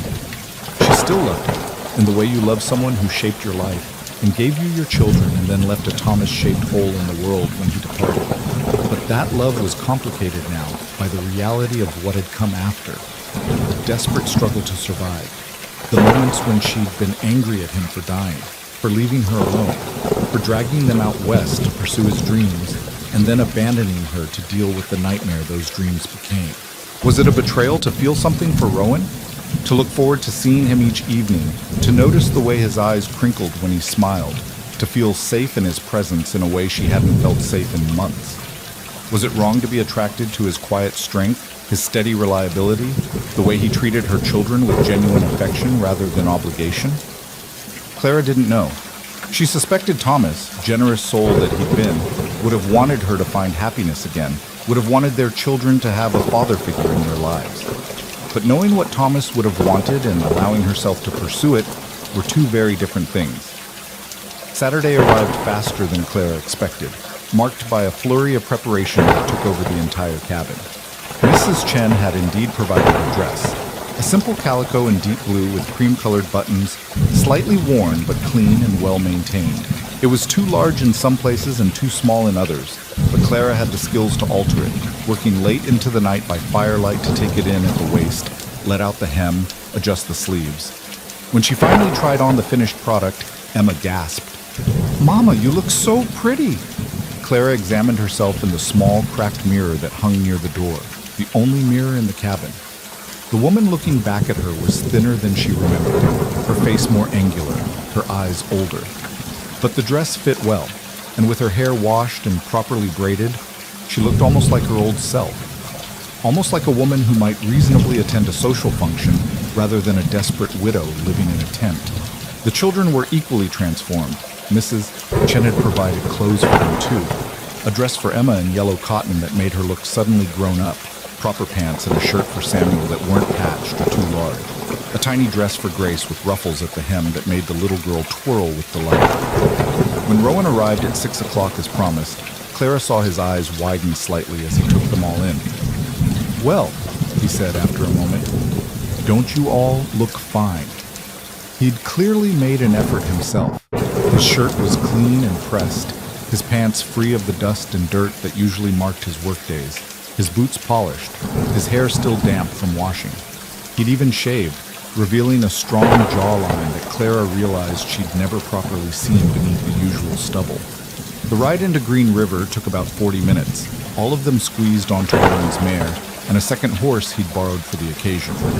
Samuel rode with Rowan, chattering excitedly about the horse training they'd been doing. Emma rode with Clara, uncharacteristically quiet, nervous about meeting other children after so long in isolation. Grace dozed in Clara's arms, worn out from the excitement of the day. Green River on a Saturday evening was transformed from the dusty, rough town Clara remembered from her desperate days seeking work. Lanterns hung from storefronts and trees, casting a warm glow over the main street. The church, a modest white building with a simple steeple, had its doors thrown open, and music spilled out into the evening air. People dressed in their Sunday best walked in groups toward the church, calling greetings to neighbors, laughing at shared jokes. Clara felt her stomach clench with anxiety. These people knew her, or knew of her, the desperate widow with 3 children who'd been living in a tent on the outskirts of town. They'd seen her at her lowest, watched her struggle and fail to find work, probably gossiped about her situation over dinner tables and at other social gatherings. What would they think seeing her here now, dressed properly, arriving with Rowan Tate, who was well respected in the community? "Hey," Rowan said softly, touching her arm gently. "You're doing that thing where you worry about what people think. Stop it. You have as much right to be here as anyone." "Easy for you to say," Clara murmured. "You weren't the one they all watched falling apart." "No," Rowan agreed, "but I was the one everyone gossiped about when my mother died, and I was living rough, doing odd jobs, sleeping in barns. People love to talk, Clara, but they also love seeing someone rise back up. Give them that story instead of the tragedy they've been telling. Show them you're not defeated." The conviction in his voice steadied her. Clara took a breath, adjusted Grace on her hip, and walked toward the church with her head high and her children beside her. The social was held in the church hall attached to the main building. A large room with wooden floors perfect for dancing, long tables laden with food contributed by various families, and a small stage where 3 musicians were already warming up with fiddle, guitar, and banjo. The room was crowded with people Clara vaguely recognized, ranch families from the surrounding area, townspeople, the merchants she'd approached during her desperate job search. Several heads turned when they entered. Clara felt the weight of curious stares, heard the whispers that immediately started. But before her anxiety could fully take hold, Mrs. Chen materialized at her elbow like a protective guardian. "You look good," the older woman announced loudly enough for nearby people to hear. "The dress fits perfect, yes? I told you it would. Come, I introduce you properly to people.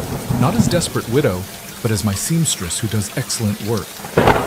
And just like that, Clara found herself being paraded around the room by Mrs. Chen, who introduced her to various townspeople with the kind of authority that brooked no judgment or gossip.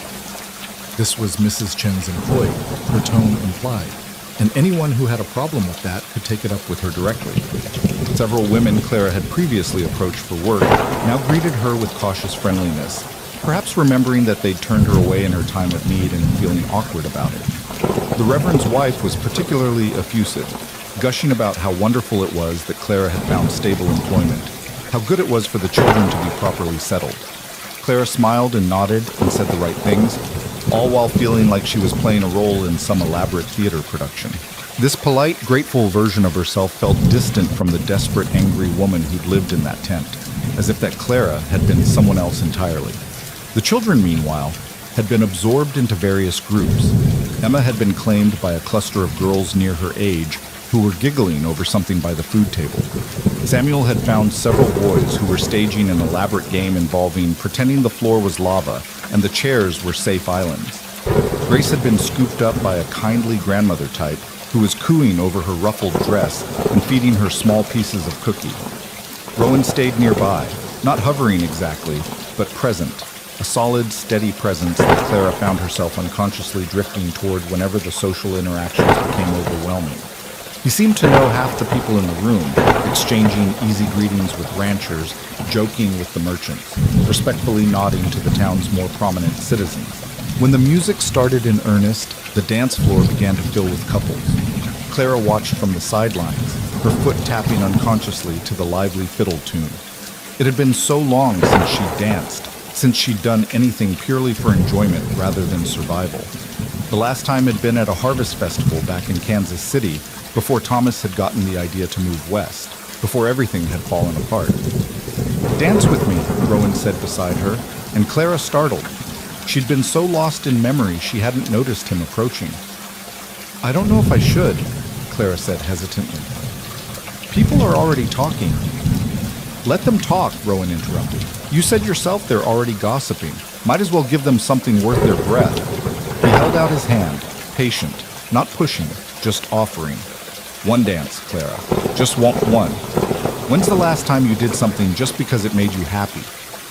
Clara couldn't remember. Happiness had been so far down her list of priorities for so long that she'd almost forgotten what it felt like. But looking at Rowan's outstretched hand, at the hope in his eyes, at the people swirling around the dance floor who seemed to be having the time of their lives, she found herself nodding. "All right," she said softly. "One dance." His hand closed around hers, warm and calloused and steady, and he led her onto the dance floor just as the fiddle player launched into a waltz. Clara had a moment of panic. She didn't remember how to do this, hadn't danced in years, was going to embarrass herself. But then Rowan's other hand settled at her waist, and he was guiding her into the steps with a confidence that made it easy to follow. They moved awkwardly at first, Clara stumbling over her own feet, hyper-aware of his hand at her waist, of how close they were, of the people watching from the sidelines. But Rowan just smiled at her, encouraging and gentle, and slowly she relaxed into the rhythm. 1, 2, 3, 1, 2, 3, around and around the floor, while the fiddle sang and the other couples swirled nearby. "You're doing fine," Rowan murmured. "Just relax and trust me to lead." Trust. Such a small word for such an enormous ask. But Clara found that she did trust him. This man who'd pulled them from a storm, who'd given them shelter and work, who visited their cabin each evening with transparent excuses just to check that they were all right. She trusted him in a way she hadn't trusted anyone in a very long time. The waltz ended and another began, and they kept dancing. Clara stopped worrying about the watching eyes, stopped caring what people might say. For these few minutes, she let herself simply be. Not a desperate widow, not a struggling mother, not a woman haunted by loss and failure. Just Clara, dancing with a good man under lantern light while music filled the air. When they finally left the floor, breathless and smiling, Clara felt lighter than she had in months. Emma ran up immediately, her eyes shining. "Mama, you looked so beautiful out there, like a princess." "Did I?" Clara laughed, tucking a strand of hair behind her daughter's ear. "I felt more like a clumsy farm girl who'd forgotten how to dance." "You look perfect," Rowan said quietly, and the sincerity in his voice made Clara's breath catch. They spent the rest of the evening in comfortable company, eating the potluck food, watching the children play, occasionally venturing onto the dance floor for another turn. Clara found herself actually enjoying the social interactions, laughing at jokes, sharing stories with other women about the trials of motherhood, accepting compliments on her sewing work from people who'd heard about it from Mrs. Chen. It felt normal, ordinary, like being part of a community again instead of an outsider looking in, and that feeling was headier than any wine could have been. As the evening wound down and families began gathering their children for the journey home, Rowan helped Clara collect her three. Grace asleep and draped over Clara's shoulder, Samuel practically vibrating with excitement from playing with other children, Emma clutching a ribbon one of her new friends had given her. "Did you have a good time?" Rowan asked as they walked toward where the horses were tethered. "I did," Clara admitted, surprised by how true it was. "Thank you for bringing us. The children needed this, to feel normal, to have fun, to make friends, and She paused, searching for words. "I needed it too, I think. I'd forgotten what it felt like to be something other than afraid or desperate." "You're a lot more than that," Rowan said firmly. "You're strong, Claire. Strongest person I know, truth be told. What you've survived, what you've managed to build for those kids, that takes a kind of courage most people never have to find in themselves." Clara felt tears prick her eyes. "I don't feel strong. Most days I feel like I'm barely holding it together, like everything could fall apart again at any moment." "That's what makes you strong," Rowan countered. "Knowing it could all fall apart and keeping going anyway. That's not weakness, Clara. That's warrior-level strength." They rode home through the cool autumn night. the children drowsing in their arms, the horses moving at an easy walk that made no demands. Clara found herself leaning slightly against Rowan's shoulder, too tired and content to worry about propriety. Above them, stars wheeled in patterns older than memory, and somewhere in the distance a coyote called to its pack. "Rowan," Clara said softly, not wanting to wake the children. "Why did you really ask me to the social tonight? And don't tell me it was just for the children's benefit." She felt him tense slightly, then relax. "Because I wanted to," he said simply. "Because I wanted to spend time with you doing something that wasn't work or worry. Because I think you're remarkable, and I wanted everyone in Green River to see you the way I see you. Not as someone to be pitied, but as someone to be admired." Clara's heart hammered in her chest. "That sounds dangerously close to courting, Mr. Tate." "Maybe it is," Rowan said quietly. "Would that be such a terrible thing? Would it?" Clara examined her feelings as carefully as she might examine a torn seam, looking for the weak spots, the places that might unravel under pressure. She found fear, yes, the fear of trusting someone again, of opening her heart only to have it broken when he left or died, or revealed himself to be something other than what he seemed. But she also found something else, attraction, genuine and undeniable.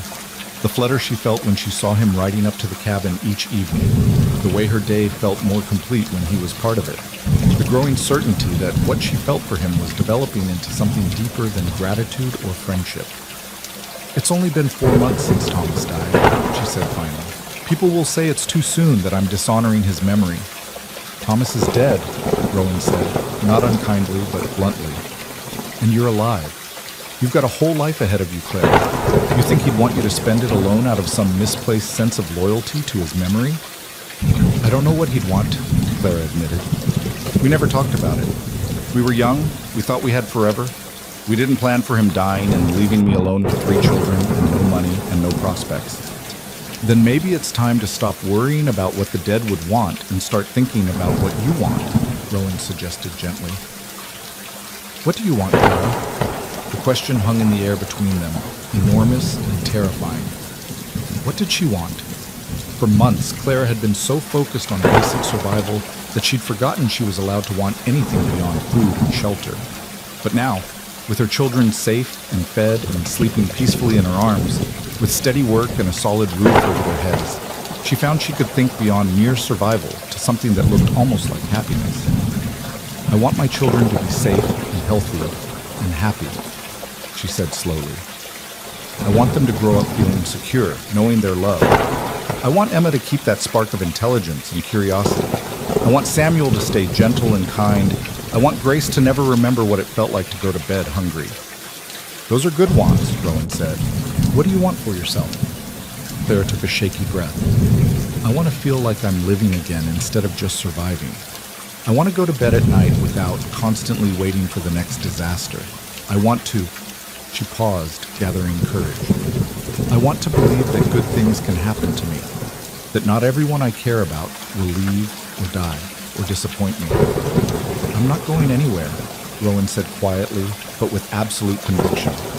"And I don't plan on dying anytime soon. And Clara, I can promise you right now, I will do everything in my power never to disappoint you." "You can't promise that," Clara protested. "No one can promise that." "Then let me promise this instead. I will try, every single day, to be the kind of man you and those children deserve. I will show up when I say I will. I will be honest, even when the truth is hard. I will put your needs and your children's needs above my own comfort. And if I fail, when I fail, because everyone fails sometimes, I will own it and work to do better." Clara felt something crack open in her chest, some protective wall she'd built around her heart after Thomas's death. "That's a big promise." "I'm a man who keeps his promises," Rowan said simply, "so I don't make them lightly." They reached the cabin just then, the familiar shape of it solid and welcoming in the darkness. Rowan helped Clara dismount, carefully transferring sleeping children without waking them. Together they got the little ones inside and into bed, moving around each other with an ease that spoke of growing familiarity. When all 3 children were tucked in and breathing deeply, Clara walked Rowan back to the door. They stood there in the threshold, neither quite ready to say goodnight. the air between them charged with possibility. Thank you, Clara said finally, for tonight, for everything, for seeing something in me worth saving when I couldn't see it myself. You saved yourself, Rowan corrected. I just gave you some tools to work with. Then thank you for the tools. Clara hesitated, then made a decision. She rose up on her toes and pressed a quick, chaste kiss to Rowan's cheek. Good night, Rowan. She saw surprise flash across his face, followed by something that looked like wonder. His hand came up to touch the spot where her lips had been, as if confirming it had really happened. Good night, Clara, he said softly. Then, with a visible reluctance, he stepped off the porch and walked toward his horse. Clara stood in the doorway, watching him ride away, her fingers pressed to her own lips, her heart doing complicated things in her chest. She'd just crossed a line, she realized.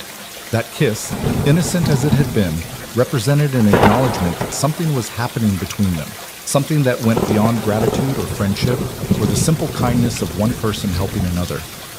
She was falling for Rowan Tate. Maybe had already fallen, truth be told. And the terrifying, exhilarating truth was that she thought maybe, possibly, he was falling for her too. The autumn weeks progressed in a golden haze of work and growing attachment.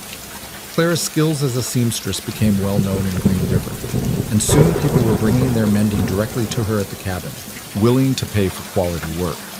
The extra income, combined with her wages from the ranch, meant she could actually save money, building a small cushion against future emergencies that made her breathe easier at night. Samuel's work with the colt progressed beautifully. The young horse, whom Samuel had immediately named Thunder despite the animal's gentle temperament, followed the boy around like a puppy, nuzzling his pockets for treats and bickering with pleasure when Samuel appeared. Watching her son's confidence grow, seeing him develop a skill that might serve him well in this ranching country, filled Clara with fierce maternal pride. Emma had been invited to attend the small school that met in the back room of the general store 3 days a week. Clara couldn't quite afford the tuition, but Mrs. Chen had somehow arranged for it to be sponsored by an anonymous benefactor, whom Clara strongly suspected was either Rowan or Mrs. Chen herself. Emma was thriving there, soaking up knowledge like a sponge, coming home each day with stories about what she'd learned. And Rowan continued his evening visits, though now they dropped the pretense of checking repairs or bringing supplies. He came because he wanted to see them, because Clara looked forward to his arrival, to the way his presence made the cabin feel complete, because the children lit up when they heard his horse approaching, because somewhere along the way they'd become something that looked very much like a family. One evening in late October, as the first real cold snap of autumn had them all huddled near the fire, Rowan arrived with a package wrapped in brown paper. "What's this?" Clara asked as he handed it to her. "Early Christmas present," Rowan said, looking almost shy. "Well, not really Christmas, more of a because I saw it and thought of you present." Clara unwrapped it carefully, aware of the children crowding around to see. Inside was a length of deep red wool, beautiful quality, soft and warm, enough to make a shawl or maybe a dress if she was careful with the cutting. "Rowan," she breathed, "this must have cost a fortune." "It was a good price," he said, which Clara suspected was a lie. "And you've been wearing the same dress for weeks now. Figured you could use something new, something that's yours, not a hand-me-down or a borrowed thing." The thoughtfulness of it, the fact that he'd noticed what she wore, that he'd thought about what she might need or want, made Clara's eyes sting with tears. "I don't know what to say." "Say you'll make something beautiful with it," Rowan suggested. "Say you'll wear it to the church social next month. Say..." He hesitated, then pushed forward with visible determination. "Say you'll wear it when I take you to dinner at the hotel in Green River, just the two of us. An actual courting dinner, properly done." The children gasped with excitement. "Are you asking Mama on a date?" Emma squealed. "I am, Rowan confirmed, his eyes never leaving Clara's face. "If she'll have it." Clara looked at this man who'd saved them from a storm, and then kept saving them, day after day, in ways both large and small. This man who made her laugh, who treated her children with genuine affection, who saw her not as a burden or a charity case, but as someone worthy of respect and care. This man who made her feel alive again in ways she'd thought impossible after Thomas's death. Yes, She said softly, then louder. Yes, I'll have you. I'd be honored to have dinner with you. The smile that broke across Rowan's face was like the sun coming out from behind clouds, bright and warm and transformative. The children cheered, Samuel launching himself at Rowan in an exuberant hug that nearly knocked the man over, Emma dancing around the cabin with the red wool held against her chest, Grace clapping her hands and giggling without understanding what was happening but catching the joy anyway. And Clara stood there holding that beautiful red wool, feeling her heart expand with something that felt dangerously, wonderfully like hope, mixed with affection, mixed with the early stirrings of what might become love if she gave it time and room to grow. She'd been so afraid for so long, afraid of starving, afraid of failing her children, afraid of trusting again, afraid of wanting more than mere survival. But maybe it was time to stop being afraid. Maybe it was time to embrace the second chance that had quite literally ridden up to her tent in the middle of a storm. Maybe it was time to believe that happy endings weren't just for other people, but for her too. The dinner at the Green River Hotel happened on a Saturday evening in early November, when the Wyoming air had turned crisp enough that breath made clouds, and the promise of winter hung heavy in the sky. Clara had spent the better part of 2 weeks working on a dress from Rowan's red wool, staying up late by lamplight to get every scene perfect, every detail just right. She'd styled it simply, high collar, fitted bodice, full skirt that swayed when she walked. But the color transformed it into something special, something that made her feel beautiful in a way she hadn't felt since before Thomas died. Mrs. Chen had agreed to watch the children for the evening, an arrangement that had involved much negotiation and final acceptance on Clara's part. The older woman had been surprisingly gentle about it, saying only that Clara deserved an evening to herself, that the children would be perfectly safe, and that anyone who suggested otherwise could take their opinions directly to her if they dared. Rowan arrived at the cabin precisely at 6, dressed in what Clara suspected were his finest clothes: dark pants, a pressed white shirt, a vest that looked new, and a string tie that he kept adjusting nervously. His hair was slicked back with pomade, his boots polished to a shine, and he carried a small bouquet of late-season wildflowers that he must have ridden all over creation to find. "You look beautiful," he said when Clara opened the door, and the raw honesty in his voice made her blush. "You clean up pretty well yourself," she replied, accepting the flowers with hands that trembled slightly. This was real, she realized. This was happening. She was going on an actual courting dinner with a man who wasn't Thomas, and the weight of that reality was both exhilarating and terrifying. The children had their own opinions about the evening, expressed with the blunt honesty of youth. Emma kept circling Clara, examining the dress from every angle and declaring it the most beautiful thing ever. Samuel wanted to know why Rowan was wearing fancy clothes and whether there would be dessert. Grace simply held up her arms to be picked up by Rowan, which he did without hesitation, settling the little girl on his hip as naturally as if she were his own. "You be good for Mrs. Chen," Clara instructed her children, kissing each of them goodbye with a mother's mixture of love and anxiety about leaving them. "Listen to what she says, help with the dishes, and get to bed on time." "We will, Mama," Emma promised solemnly. "You have fun with Rowan. Don't worry about us." The fact that her 8-year-old daughter was reassuring her about going on a date was both amusing and slightly mortifying, but Clara accepted the sentiment with grace. She'd worried so much about her children for so long that having them worry about her for a change felt oddly touching. The ride into Green River took about 30 minutes, and unlike their previous journey to the church social, this time it was just the two of them. Clara rode behind Rowan on his sorrel mare, her arms around his waist, acutely aware of every point of contact between them. They talked easily about inconsequential things: the weather turning colder, the ranch preparing for winter, the new family that had moved into town and opened a bakery. But beneath the casual conversation ran a current of nervous energy, anticipation of what this evening meant, where it might lead. The Green River Hotel was the finest establishment in town, a 2-story building with actual glass windows and a dining room that served meals to travelers and locals alike. Clara had walked past it many times during her desperate months, but had never imagined setting foot inside. The place represented a world she thought forever closed to her, the world of people who had money, security, places to belong.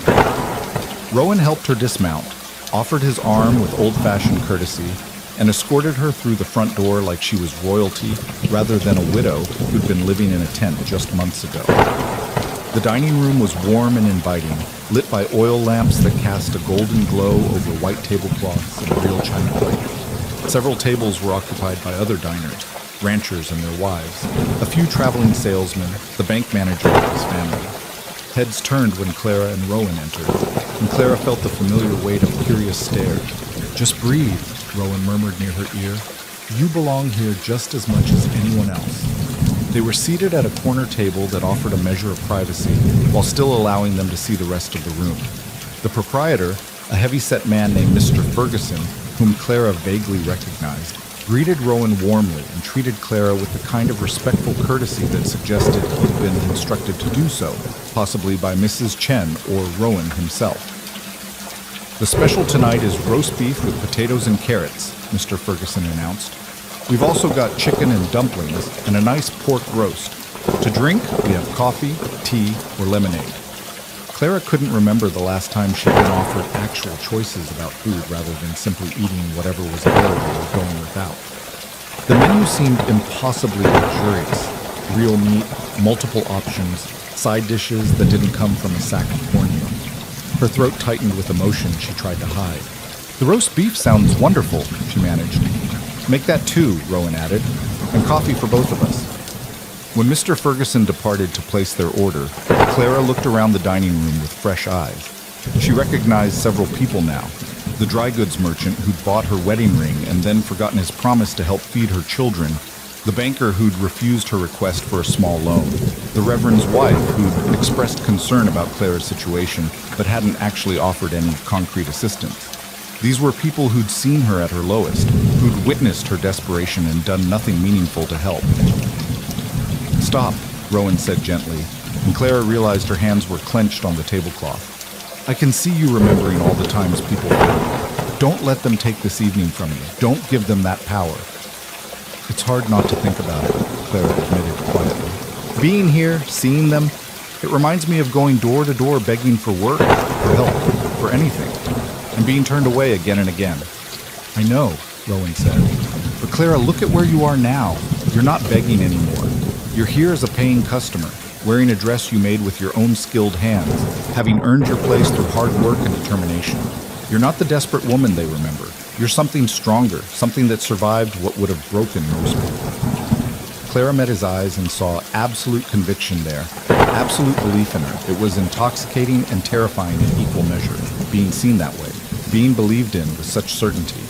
She'd spent so long thinking of herself as a failure, as someone who'd let her children down, that accepting Rowan's version of events required a fundamental shift in how she understood her own story. "How do you do that?" she asked softly. "Do what?" "Make me believe I'm better than I think I am." Rowan reached across the table and took her hand, his calloused fingers warm against hers. The gesture was intimate enough to draw more glances from nearby tables, but Clara found she didn't care.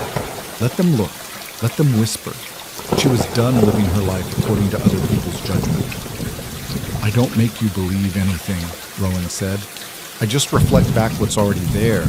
You're remarkable, Clara Jennings. You just forgot it for a while." Their food arrived before Clara could formulate a response to that statement, and for several minutes they ate in comfortable silence. The roast beef was tender and flavorful, the potatoes creamy with butter, the carrots cooked to perfection.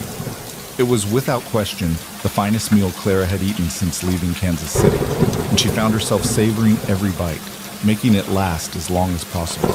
"Tell me about Thomas," Rowan said suddenly, and Clara looked up in surprise. "Why would you want to know about my dead husband on our first proper courting day?"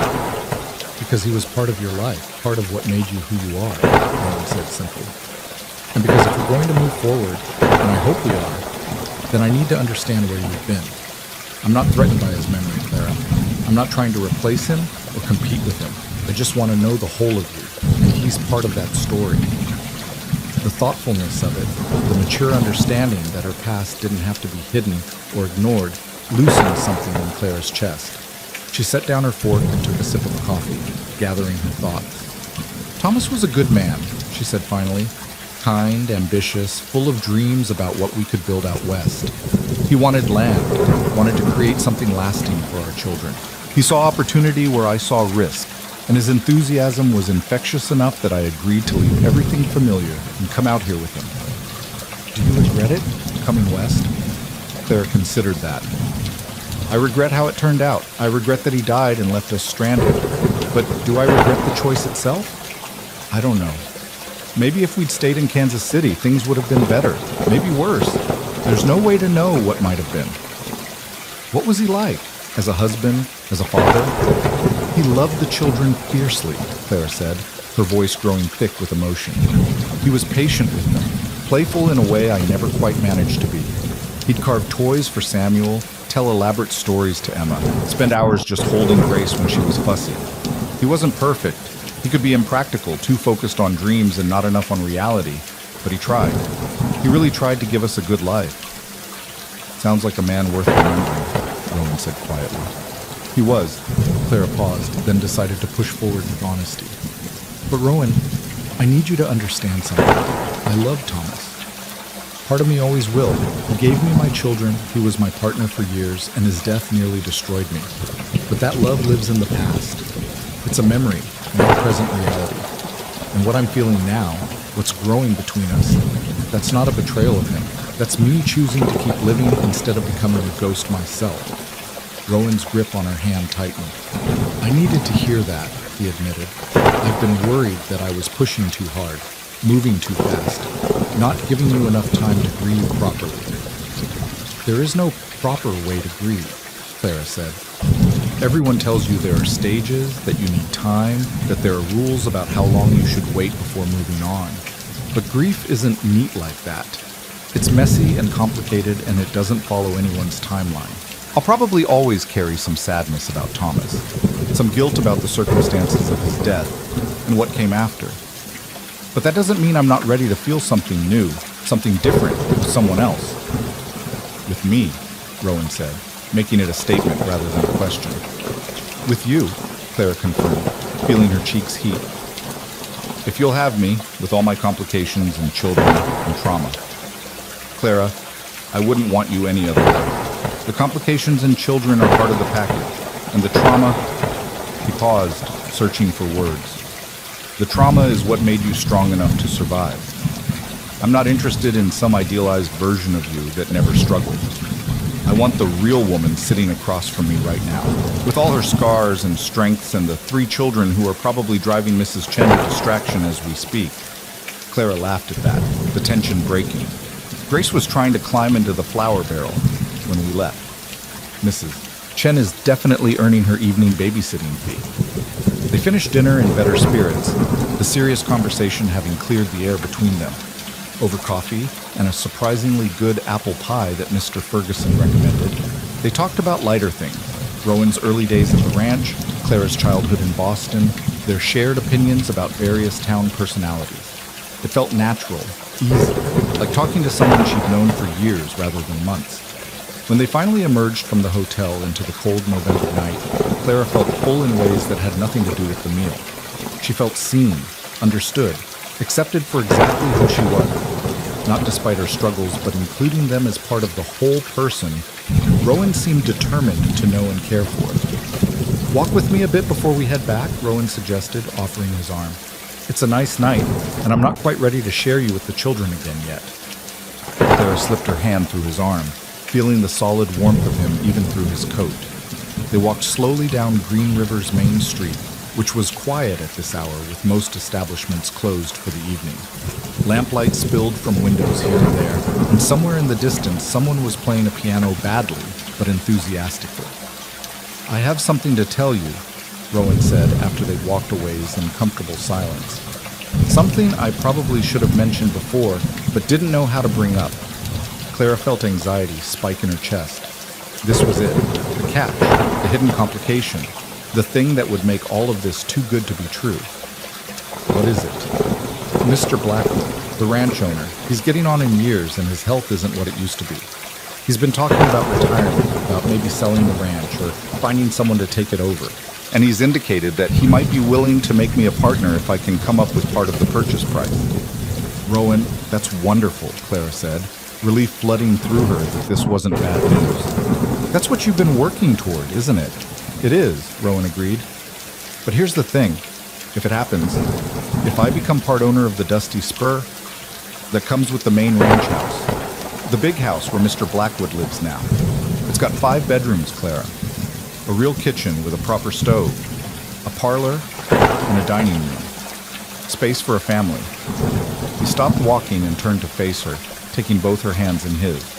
I'm not proposing. Not yet. Not tonight. I know it's too soon and you need more time and there are conversations we still need to have. But I want you to know that when I think about my future, when I imagine what that big house could be, you're there. You and Emma and Samuel and Grace. That's the picture in my head. That's what I'm working toward. Clara felt tears spring to her eyes. Rowan, you don't have to say anything, he interrupted gently. I'm not asking for promises or commitments. I just wanted you to know where my heart is, where my intentions lie. So there's no confusion, no wondering what I want. I want you, Clara. I want a life with you and your children, and I'm willing to wait as long as it takes for you to want that too. Clara looked at this man who'd saved them from a storm and then kept saving them every day since, with shelter and work and patience and genuine care. This man who treated her children like they mattered, who saw her as something more than a charity case, who talked about the future like it was something they could build together instead of something that would just happen to them. I already want it, she whispered. I'm terrified of wanting it, and part of me keeps waiting for something to go wrong. But Rowan, I want it. I want that future with you. The joy that lit his face was almost painful to witness. He pulled her close and Clara went willingly, resting her head against his chest and feeling his heart hammering beneath her ear. They stood there in the middle of Green River's main street, holding each other under the cold stars. And Clara felt something shift inside her, some final wall crumbling, some last defense falling away. She was going to love this man. She was probably already falling in love with him, had been since he'd first insisted she'd sleep under a roof that stormy night months ago. And the terrifying, wonderful truth was that she thought he was falling in love with her too. We should get back, Rowan said eventually, his voice rough with emotion. Mrs. Chen will have our heads if we're too late. The ride back to the ranch passed in a warm haze. Clara's arms wrapped around Rowan's waist, her cheek pressed against his back. When they reached the main house to collect the children, they found chaos. Emma trying to teach Mrs. Chen how to braid hair. Samuel had somehow gotten covered in flour from head to toe, and Grace was asleep in a basket near the stove like a contented kitten. Your children are demons, Mrs. Chen announced, but her eyes were twinkling. Wonderful demons, but demons. Take them home before they destroy my kitchen completely. The children were full of questions on the ride back to the cabin. How was dinner? What did you eat? Did you have fun? Are you going to get married? Delivered with the brutal directness of youth who saw no reason to be subtle about their hopes. We had a very nice time, Claire said diplomatically, and that's all you need to know for now. But you like him, right, Mama? Emma pressed. You like Rowan? Clara met Rowan's eyes over Emma's head and saw him waiting for her answer with the same intensity as her daughter. Yes, she said softly. I like him very much. Good, Samuel declared, because we like him too, and it would be weird if you didn't like him back. The simple logic of it made both adults laugh, and the rest of the ride passed in companionable conversation. At the cabin, Rowan helped get the children inside and into bed, a process that involved much stalling and a quest for water, and suddenly remembered important questions that absolutely couldn't wait until morning. Finally, with all 3 children tucked in and drowsing, Clara walked Rowan to the door. They stood in the threshold like they had so many times before, but tonight felt different. Tonight felt like a beginning, rather than just another evening in a series of evenings. Thank you, Clara said. For dinner, for the conversation, for being patient with me and my complications. Thank you for taking a chance on me, Rowan replied, for being willing to trust again despite everything you've been through. He leaned down slowly, giving her plenty of time to pull away, and pressed a gentle kiss to her forehead. It was chaste, respectful, nothing that could be considered improper. But it was also loaded with promise, with affection, with the potential for so much more. Good night, Clara. Good night, Rowan. She stood in the doorway watching him ride away, her fingers touching the spot where his lips had been, her heart full of hope and fear, and something that felt dangerously like joy. Behind her, she heard Emma's voice, whisper shouting from the bed. "Mama, did he kiss you?" "Go to sleep, Emma," Clara said, but she was smiling as she said it. The next weeks passed in a blur of routine and growing intimacy. Rowan continued his evening visits, now openly acknowledged as courting calls rather than maintenance check. He brought small gifts, a hair ribbon for Emma, a new jackknife for Samuel, a stuffed rabbit for Grace. He stayed for supper most nights, helping Clara cook, washing dishes while she dried, playing with the children before bedtime with the easy affection of someone who genuinely enjoyed their company. And slowly, carefully, he and Clara learned each other. They talked about everything, his difficult childhood with an absent father and a mother who'd struggled to survive, her privileged upbringing that had made the harsh realities of frontier life such a shock, their hopes for the future, their fears about all the ways things could go wrong. They talked about Thomas more too, Clara sharing memories without guilt, Rowan listening without jealousy. He seemed to understand that her first husband would always be part of her story, that the children needed to remember their father, that loving someone new didn't require erasing the love that came before. In late November, the first real snow fell. Not the light dustings they'd had earlier, but a serious storm that blanketed the plains in white and made travel treacherous. Clara and the children were snowed in at the cabin for 3 days, and Rowan appeared on the second day, having ridden through conditions that Clara wouldn't have attempted, bringing supplies and firewood in his presence. "You didn't have to come," Clara said, touched and exasperated in equal measure. "We would have been fine." "I know you would have," Rowan replied, stomping snow off his boots. "But I wanted to make sure, wanted to see with my own eyes that you had enough wood, enough food, that the children were warm." The fact that he'd risked the journey just to check on them said more than any words could have about how much he cared. And when the storm worsened that evening, making it impossible for him to safely return to the bunkhouse, Clara made up a pallet by the fire for him without any awkwardness or concerns about propriety. They were past that now, past the point of worrying what others might think. What mattered was that they trusted each other, cared for each other, were building something real together. That night, with the wind howling outside and the children asleep, and Rowan's presence making the cabin feel complete, Clara lay in her bed and thought about how far they'd come. 6 months ago, she'd been living in a tent, watching her children slowly starve, certain that they'd all die on the Wyoming plains without anyone caring or noticing. And now she had work, shelter, security, and the promise of something that looked remarkably like love. The storm broke on the third day, revealing a world transformed by snow. The children were ecstatic, running outside to play in the drifts, building a lopsided snowman that Samuel insisted had to be named Thunder after his beloved colt. Rowan stayed to help dig out paths and make sure the cabin weathered the storm without damage before finally heading back to his duties at the ranch.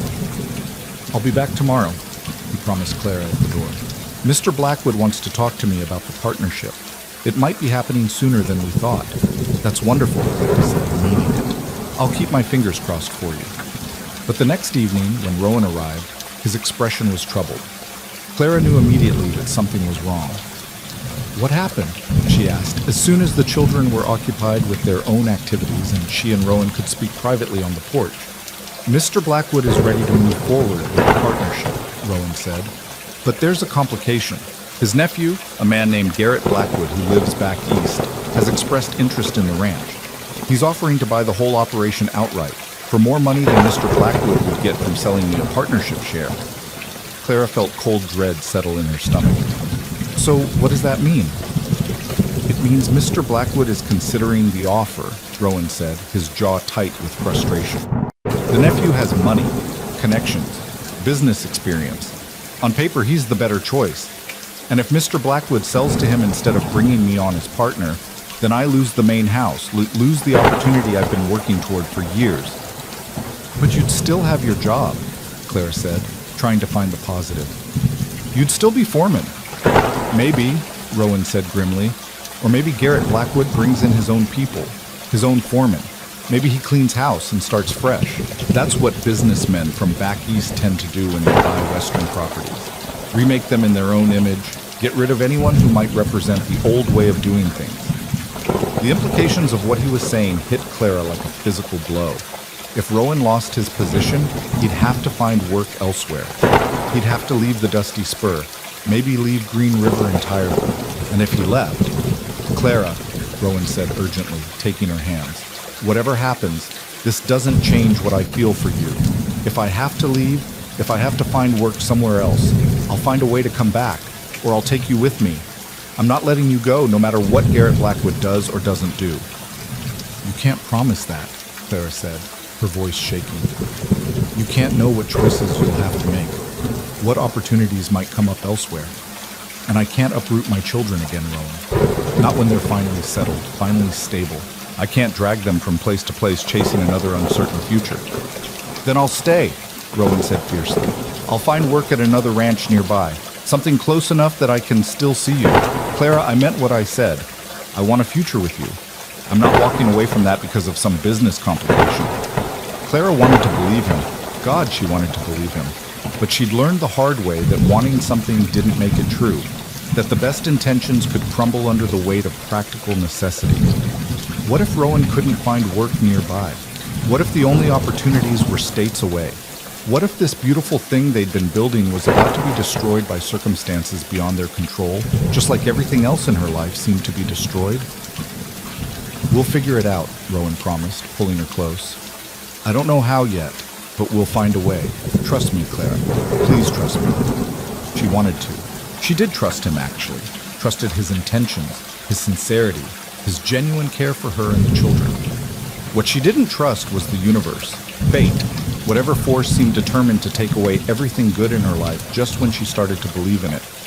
But she nodded against his chest anyway, choosing hope over fear, choosing to believe that maybe this time things would work out, that maybe the story didn't have to end in loss and heartbreak. The next weeks were tense with uncertainty.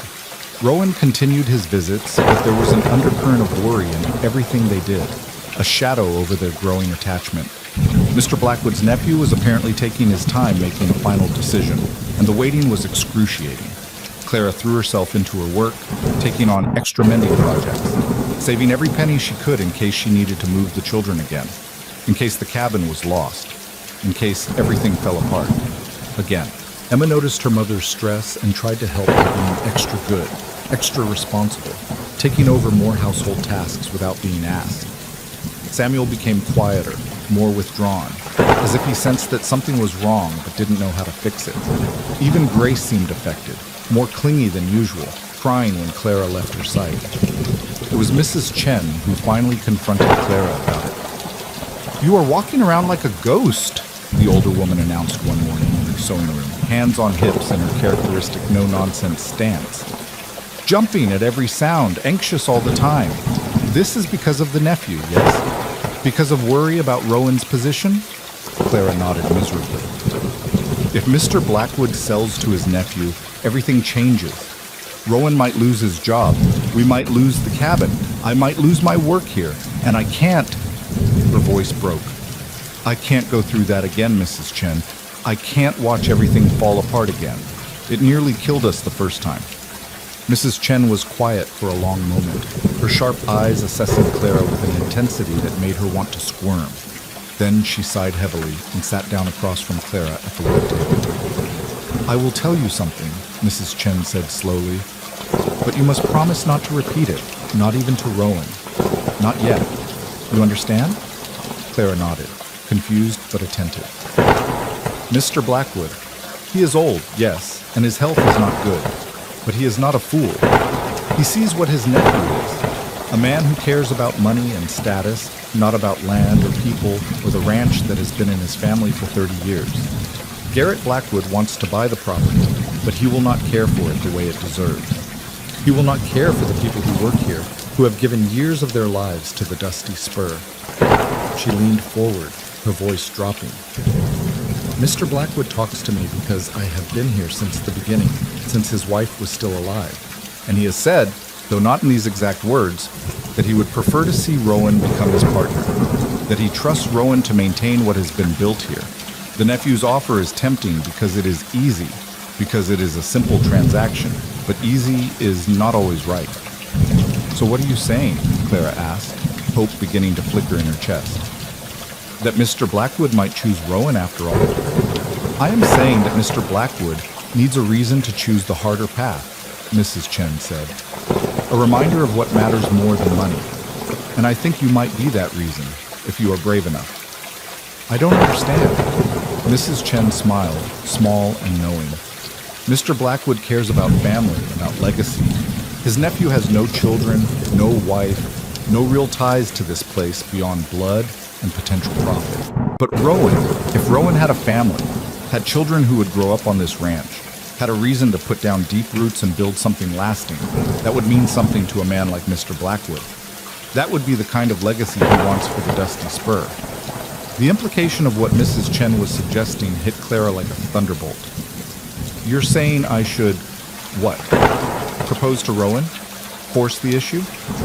I am saying you should stop waiting for life to happen to you and start making choices about what you want, Mrs. Chen replied firmly. You love Rowan, yes? Clara hesitated, then pushed through her fear of saying it aloud. Yes. Yes, I love him. And he loves you, and the children love him. And everyone can see you belong together, except you are both being so careful, so patient, waiting for the perfect time that may never come. Mrs. Chen stood, brushing imaginary dust from her apron. Sometimes the perfect time is right now, before circumstances force different choices. Sometimes you must leap before you are ready, and trust that you will figure out how to fly on the way down. She left Clara sitting at the work table, mind reeling with possibilities and fears, and a wild, desperate hope that maybe Mrs. Chen was right. Maybe Clara had been so focused on protecting herself from more loss that she was missing the chance to claim something worth having. Maybe it was time to stop being afraid and start fighting for the future she wanted. That evening, when Rowan arrived for his usual visit, Clara made a decision. She waited until the children were in bed, until they had privacy on the porch under a sky full of stars. And then she took a deep breath and dove in. Rowan, I need to ask you something, and I need you to answer honestly, even if the truth is complicated. He turned to her, concern in his eyes. Of course. Ask me anything. Clara gathered her courage, thinking of everything they'd been through, everything they'd built together, everything they stood to lose if she didn't take this chance. If you could have what you wanted, the partnership, the ranch house, a family to fill it with, would you want that with me? Would you want to marry me, make a life together, raise my children as yours? Rowan stared at her, stunned into silence. Clara pushed forward before she lost her nerve. Because I love you, Rowan Tate. I think I've loved you since you pulled us out of that storm, though I've been too scared to admit it. And I know it's only been a few months, and I know there are 1,000 practical reasons why we should wait. But I'm tired of waiting. I'm tired of being careful. I want to choose happiness while I still have the chance. So I'm asking you, will you marry me? For a moment that stretched into eternity, Rowan just stared at Clara, his expression unreadable in the starlight. Clara's heart hammered so hard she thought it might crack her ribs. She'd done it. She'd taken the leap Mrs. Chen had talked about, had thrown herself into the void with nothing but hope to break her fall. And now she waited, suspended in that terrible space between question and answer, between possibility and reality. Then Rowan's face transformed, wonder and joy breaking across his features like sunrise over the plains. He reached into his vest pocket with trembling hands and pulled out a small velvet box that looked worn with age and handling. I've been carrying this for 2 weeks, he said, his voice rough with emotion, trying to work up the courage to ask you the same question. My mother's ring, the only thing I have left of her. I wanted to wait until the situation with the ranch was settled, until I could offer you security and certainty. But Clara... He opened the box to reveal a simple gold band with a single pearl, luminous in the dim light. Yes, God, yes, I'll marry you. I want nothing more than to spend my life with you and those children. Clara felt tears streaming down her face as Rowan slipped from the porch to kneel before her on one knee. The traditional position reversed, but somehow perfect in its unexpectedness. He took her hand, and she could feel him shaking, feel the depth of emotion he was barely containing. Clara Jennings, he said formally, his voice steadier now. You've asked me to marry you, and I've said yes. But let me ask you proper, the way I've been planning to. Will you do me the honor of becoming my wife? Will you let me be a father to Emma and Samuel and Grace? Will you build a future with me, whatever that future looks like, wherever it takes us? Yes, Clara whispered, then louder. Yes, 1,000 times, yes. He slipped the ring onto her finger. It fit perfectly, as if it had been made for her.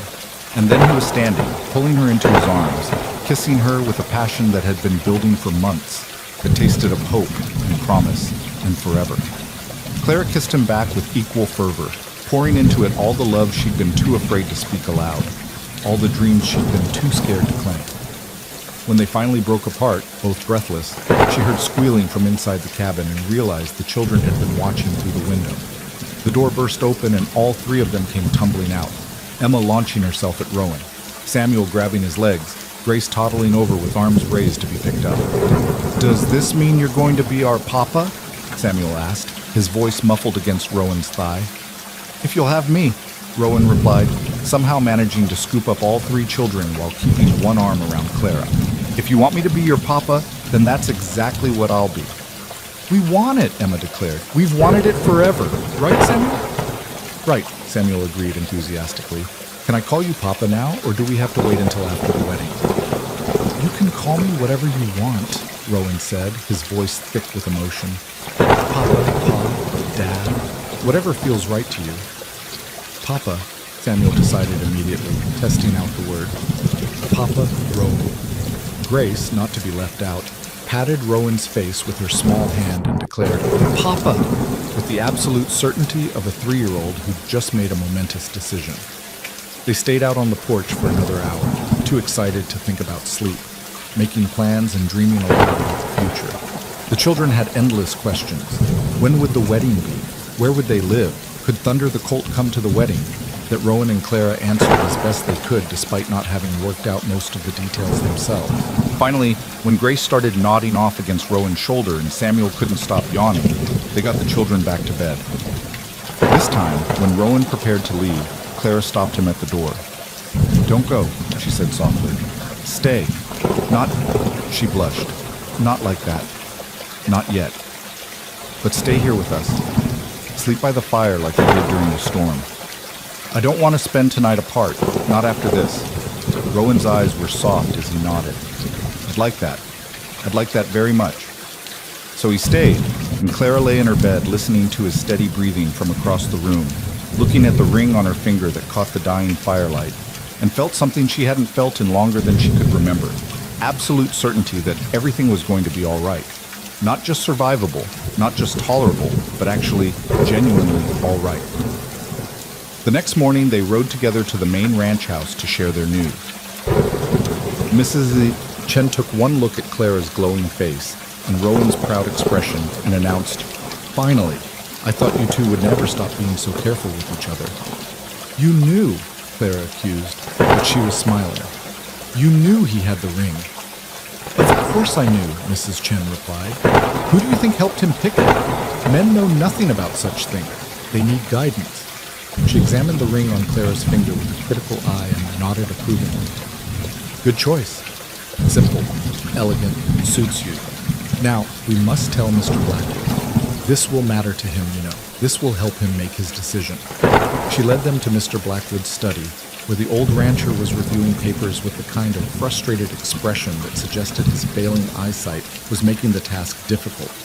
He looked up when they entered, and Clara saw him take in their joined hands, the ring on her finger, the way they stood close together like two halves of a whole.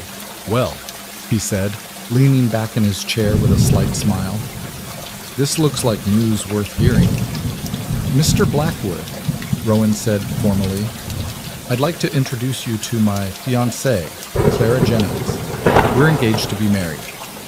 "Are you now?" Mr. Blackwood's smile widened. "And when did this happen?" "Last night, sir. I know the timing might seem sudden, given the uncertainty with your nephew's offer, but..." "Sudden?" Mr. Blackwood interrupted. "Son, I've been watching you court this lady for months. The only sudden thing is that it took you so long to make it official. Mrs. Chen's been giving me daily updates on the progress, or lack thereof. The whole ranch has been taking bets on when you'd finally ask her. Rowan looked stunned, and Clara had to suppress a laugh. Apparently their relationship had been far less private than they thought. "Sir," Rowan continued, gathering himself, "I want you to know that regardless of what happens with the ranch, whether you sell to your nephew or not, my commitment to Clara and her children stands. If I need to find work elsewhere to provide for them, I will.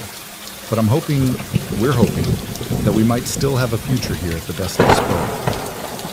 Mr. Blackwood was quiet for a long moment, his weathered fingers tapping on the desk. When he spoke, his voice was thoughtful. "My nephew Garrett is offering me a substantial sum for this ranch, more money than I'd see for any other arrangement. From a purely financial standpoint, accepting his offer would be the smart choice." Clara felt her stomach drop, but Rowan's hand tightened on hers, lending her strength. "However," Mr. Blackwood continued, "I didn't build this ranch to be smart with money. I built it to be a home, a legacy, something that would outlast me and mean something to the people who worked it. Garrett sees this place as an investment opportunity, nothing more. He'd run it like a business, maximize profits, probably replace most of the staff with cheaper labor within a year." He stood slowly, age evident in his movements, and walked to the window overlooking the ranch yard. "You know what I see when I look out there, Rowan? I see the life my wife and I built together before she passed.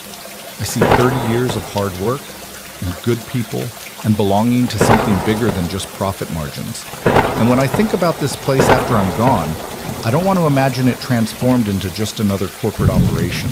I want to imagine it continuing as it's been, as a home." He turned back to face them. "You've been with me for 8 years, Rowan. I've watched you grow from a young hand with more ambition than sense, into a fine foreman, a good man, someone I'd trust with my legacy. And now you're telling me you're starting a family, putting down roots, planning to build something lasting here." He paused, his eyes moving to Clara. "Mrs. Jennings, you've been through hell from what I understand. You've survived what would have broken lesser people, and you've raised 3 good children in the process. That speaks to character, to strength. Those are the kind of people I want running this ranch when I'm gone." "Sir?" Rowan's voice was uncertain, hope warring with disbelief. "I'm turning down my nephew's offer," Mr. Blackwood said decisively. "I'm moving forward with our original partnership agreement. You'll have 6 months to come up with your portion of the purchase price. We can work out payment terms that make sense. And in the meantime, you and your new family can move into the main house. Consider it part of the arrangement. A foreman who's also a partner should live in the main house, not in the bunkhouse, especially a foreman with a wife and children to look after." Clara couldn't contain her gasp. The main house, the beautiful, spacious home she'd admired from a distance, with its 5 bedrooms and real kitchen and solid walls. For her and her children, for their new family. "Mr. Blackwood, I don't know what to say," Rowan managed, his voice thick with emotion. "Say you'll take care of this place the way it deserves," Mr. Blackwood replied. "Say you'll raise those children to know what it means to build something with your own hands, to be part of a community, to value people over profits. Say you'll make this ranch into the home it's always been meant to be." "I promise," Rowan said solemnly. "We both do. We'll honor what you built here, sir. We'll make you proud." "I know you will," Mr. Blackwood said. "Now get out of my office and let me break the news to my nephew. He's not going to take it well, but that's not your problem. Go start planning your wedding. Mrs. Chen will want to help with that, I'm sure." They left the study in a daze, hardly able to process what had just happened. Everything they'd been worried about, everything that had seemed so uncertain just yesterday, had suddenly resolved itself in the best possible way. The partnership, the house, the future, all of it was theirs, real, intangible, and within reach. "I can't believe it," Clara whispered once they were outside. "Is this really happening?" "It's happening," Rowan confirmed, pulling her close. "You and me and the children, in that house, building a life together. This is real, Clara. This is our second chance." The next weeks passed in a flurry of wedding preparations and moving arrangements. Clara and Mrs. Chen threw themselves into planning a ceremony that would be simple but meaningful, to be held at the Green River Church in mid-December. Emma was beside herself with excitement about being old enough to be a junior bridesmaid. Samuel had been tasked with being ring bearer and took his responsibility with solemn seriousness. Grace would be a flower girl, though at 3 years old, her primary qualification was looking adorable in a white dress. Moving into the main house was an overwhelming experience. Clara stood in the large kitchen with its cast iron stove and multiple work surfaces and actual storage cupboards, and had to sit down because the contrast with the tent where she'd once tried to cook over an open fire was too much to process. The children ran through the rooms shrieking with delight, claiming bedrooms and exploring closets and discovering a library with actual books on the second floor. "This is too much," Clara kept saying to Rowan as they unpacked their few belongings, which looked ridiculously sparse in the spacious house. "We don't deserve this." "You deserve everything," Rowan corrected firmly. "You've earned this 1,000 times over, Clara. Stop questioning it and just let yourself be happy." Mrs. Chen, meanwhile, had taken Clara's measurements and somehow produced a wedding dress, a simple white gown with lace at the collar and cuffs, fitted through the bodice and flowing in the skirt. When Clara tried it on for the first time, she looked in the full-length mirror in what was now her bedroom and barely recognized herself. The gaunt, desperate woman who'd lived in a tent was gone, replaced by someone who looked healthy, happy, loved. The wedding itself was set for December 18th, a Saturday that dawned cold but brilliantly clear, with sunlight sparkling off snow and the Wyoming sky that particular shade of blue that seemed impossible anywhere else. The church was packed with people from the ranch and town, some who'd known Clara from her desperate days and seemed genuinely happy to see how far she'd come. Others who'd never met her but came to support Rowan, who was well-liked in the community. Clara stood in the church's small preparation room, her hands shaking as Emma and Mrs. Chen helped her with final adjustments to her dress. She could hear the church filling up outside, the murmur of voices and occasional bursts of laughter that spoke of a community gathering to celebrate. "Mama, you look like a princess," Emma breathed, her eyes wide with wonder. "She looks like a bride," Mrs. Chen corrected, "which is better than a princess because it is real, not a fairy tale." "Is it normal to be this nervous?" Clara asked, pressing a hand to her stomach, where butterflies seemed to have taken up permanent residence. "I've done this before. I've been married. I shouldn't be this scared." "It is different this time," Mrs. Chen said wisely. "The first time you were young, you did not know what marriage meant, what life would bring. This time, you know. You have seen the worst life can offer, and you are choosing this anyway. That makes it more precious, yes, but also more frightening because you know what you could lose." Clara nodded, the truth of that hitting home. She knew exactly what she stood to lose now. This man who'd saved her, these children who were thriving, this life they'd built from the ashes of disaster. The stakes felt impossibly high. "But Mama," Emma said softly, taking her hand, "you won't lose him. Papa Rowan isn't going anywhere. He promised, remember? He always keeps his promises." The simple faith in her daughter's voice steadied Clara. Emma was right. Rowan did keep his promises. He'd promised to help them that stormy night, and he had. He'd promised they'd be safe, and they were. He'd promised to build a future with them, and here they stood on the threshold of that future, real and solid and waiting. There was a knock on the door, and the Reverend poked his head in. "We're ready when you are, Mrs. Jennings." Clara took a deep breath, squeezed Emma's hand, and nodded. "I'm ready." The ceremony was a blur of sensory details that Clara would spend years trying to fully remember. The church was decorated with pine boughs and white ribbons that Mrs. Chen and some of the ranch women had spent days arranging. Samuel stood at the front with the rings on a small pillow, his face serious with responsibility. Grace toddled down the aisle, scattering flower petals with more enthusiasm than precision, making the congregation laugh. And then there was Rowan, waiting at the altar in a new suit that Clara suspected Mrs. Chen had bullied him into buying. His hair neatly combed, his eyes locked on Clara as she walked toward him on Mr. Blackwood's arm, the old rancher having offered to give her away in the absence of her own father, who was thousands of miles away in Boston and hadn't been invited. The Reverend spoke words about love and commitment and the sacred bond of marriage, but Clara heard them as if from a distance. All her attention was focused on Rowan, on the man who'd refused to ride past a desperate family, who'd seen worth in her when she could see none in herself, who'd patiently courted her through her fear and grief, and finally proposed that they build something beautiful together from the wreckage of her old life. Do you, Clara Marie Jennings, take this man to be your lawfully wedded husband, to have and to hold from this day forward, for better or worse, for richer or poorer, in sickness and in health, to love and to cherish, until death do you part? Clara thought about Thomas, about the first time she'd said these words, young and naive and certain that nothing bad could ever happen. She thought about how wrong she'd been, how quickly better had become worse, how richer had turned to poor, how health had succumbed to sickness and death had parted them far too soon. But she also thought about the woman she'd become since then, stronger, wiser, more resilient. She thought about how she'd survived what should have killed her, how she'd kept her children alive through sheer determination, how she'd learned that second chances existed if you were brave enough to reach for them. "I do," she said clearly, her voice steady and sure.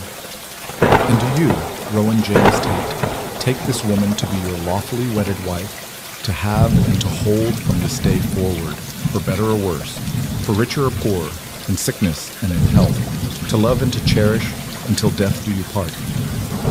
"I do," Rowan said, his voice rough with emotion, his eyes never leaving Clara's face. "Then by the power vested in me, I now pronounce you husband and wife. You may kiss your bride." Rowan pulled Clara close and kissed her with a gentleness that made her heart ache, and the church erupted in applause and cheers. When they finally broke apart, both of them were crying, happy tears this time, tears of relief and joy, and the overwhelming sense that everything they'd been through had led to this moment, had been worth it for this. They walked back down the aisle together, husband and wife, past smiling faces and well-wishers, out into the cold December sunlight where rice and flower petals were thrown and congratulations shouted. The children swarmed them immediately, Samuel talking a mile a minute about how he'd done his job perfectly, Emma beaming with pride, Grace demanding to be picked up by Papa. The reception was held in the church hall, with food contributed by what seemed like half of Green River. There was roast beef and chicken, fresh bread and pies, vegetables and side dishes of every description. There was music and dancing, laughter and celebration that went on for hours. Clara danced with Rowan, with Mr. Blackwood, with several ranch hands who'd become friends over the past month. She accepted congratulations from townspeople, some of whom had turned her away when she'd been desperate for work and now seemed to have conveniently forgotten that part. She chose to let it go, to forgive, if not forget, because holding on to bitterness would only poison the happiness she'd found. As the evening wound down and guests began departing, Clara found herself standing with Rowan by the window, watching snow begin to fall softly outside. His arm was around her waist, and she leaned into his warmth, feeling safe in a way she'd never quite felt before. "What are you thinking?" Rowan asked softly. "I'm thinking about a year ago," Clara replied. "How different everything was. How desperate and afraid I was. How certain I was that we were all going to die on those plains." She paused, her throat tight with emotion. "And I'm thinking about how wrong I was. How sometimes when everything seems darkest, when you're absolutely certain there's no way forward, life surprises you. Someone rides up out of a storm and offers you shelter. And if you're brave enough to accept it, to trust it, it turns into something more than you ever imagined possible." "I'm the lucky one," Rowan said. "Do you know that? That storm could have sent me on a different path, could have had me riding home a different way. But it didn't. It brought me to you, to them. It gave me a family I didn't even know I was looking for." "We're all lucky," Clara reflected. "All of us. You, me, the children. We found each other when we all needed finding. That's not luck, that's something more. That's grace." Later that night, after the celebration had ended and the children had been collected by Mrs. Chen, who'd offered to keep them overnight to give the newlyweds privacy, Clara and Rowan stood in the main house, their house now, looking around at the space that would hold their future. "I have something for you," Rowan said, disappearing into the study and returning with a wooden box. "I've been working on this for months, waiting for the right time to give it to you." Clara opened the box to find a small metal nameplate, beautifully engraved. "The Tate Family Ranch, founded 1873, Rowan, Clara, Emma, Samuel, and Grace." "I wanted you to know," Rowan said quietly, "that this isn't just my dream or my achievement. This is ours, all of ours. Your name belongs here just as much as mine. The children's names belong here. This is our family's legacy now, built together, earned together." Claire felt tears streaming down her face for what felt like the 100th time that day. "It's perfect," she whispered. "You're perfect. This is all perfect." Not perfect, Rowan corrected gently, pulling her close. Real. Better than perfect, because it's real and earned and ours. The winter months passed in domestic contentment that Clara had to keep reminding herself was actually her life now, not some elaborate dream she'd wake from. She settled into running the household with Mrs. Chen's guidance, learning the rhythms of ranch life from the inside. Emma continued school and helped with the younger children. Samuel spent every spare moment with Thunder, who was growing into a fine young horse. Grace blossomed with the security of a permanent home, her vocabulary expanding daily as she chattered to anyone who would listen. And Rowan worked alongside Mr. Blackwood, learning the business side of ranching, preparing to take over more responsibility as the old man gradually stepped back. In the evenings, he'd come home to find Clara cooking dinner in the big kitchen, the children doing homework or playing, the house warm and filled with the sounds of family life. It was ordinary and extraordinary at the same time, the mundane miracle of a normal, happy life after so much darkness. In March, as winter began its reluctant retreat and the first hints of spring appeared on the plains, Clara discovered she was pregnant. She'd suspected for a few weeks, but hadn't wanted to say anything until she was certain, hadn't wanted to create expectations that might be disappointed. But when the town doctor confirmed it, she could no longer keep the secret. She told Rowan that evening on the porch, where they'd spent so many important conversations over the past year. "I have news," she said, taking his hand and placing it on her still flat stomach. "We're going to need to expand that nameplate. There's going to be another Tate joining the family come October." The expression on Rowan's face cycled through surprise to wonder to pure joy so quickly Clara almost laughed. We're having a baby," Clara confirmed, her own joy mixing with the familiar anxiety of pregnancy, with memories of carrying Emma and Samuel and Grace under very different circumstances. Rowan dropped to his knees and pressed his face against her stomach, his arms wrapped around her waist. "Thank you," he whispered. "Thank you for this, for everything, for giving me a family I never thought I'd have." "You gave me one first," Claire replied, running her fingers through his hair. "You gave me back my life when I thought it was over. This baby. This is just us continuing what we started that night you found us in the storm. We're building something together, something lasting." The children were ecstatic when they learned they'd be getting a sibling. Emma immediately started planning how she could take care of the baby. Samuel wanted to know if he could teach the baby about horses. Grace, not entirely clear on the concept, just knew that something exciting was happening and was determined to be part of it. Mr. Blackwood, upon hearing the news, expedited the partnership paperwork. "A man with 4 children and another on the way needs security," he declared. "Let's make this official before that baby arrives." So on a warm April day, with wildflowers blooming across the plains and the sky impossibly blue overhead, Rowan and Mr. Blackwood signed the papers that made Rowan a full partner in the Dusty Spur Ranch. There was a small celebration at the main house, with Mrs. Chen cooking a feast and the ranch hands raising toasts to the new partnership. Clara stood watching her husband, still strange to think of him that way, still wonderful, as he accepted congratulations from people who'd become their community, their family.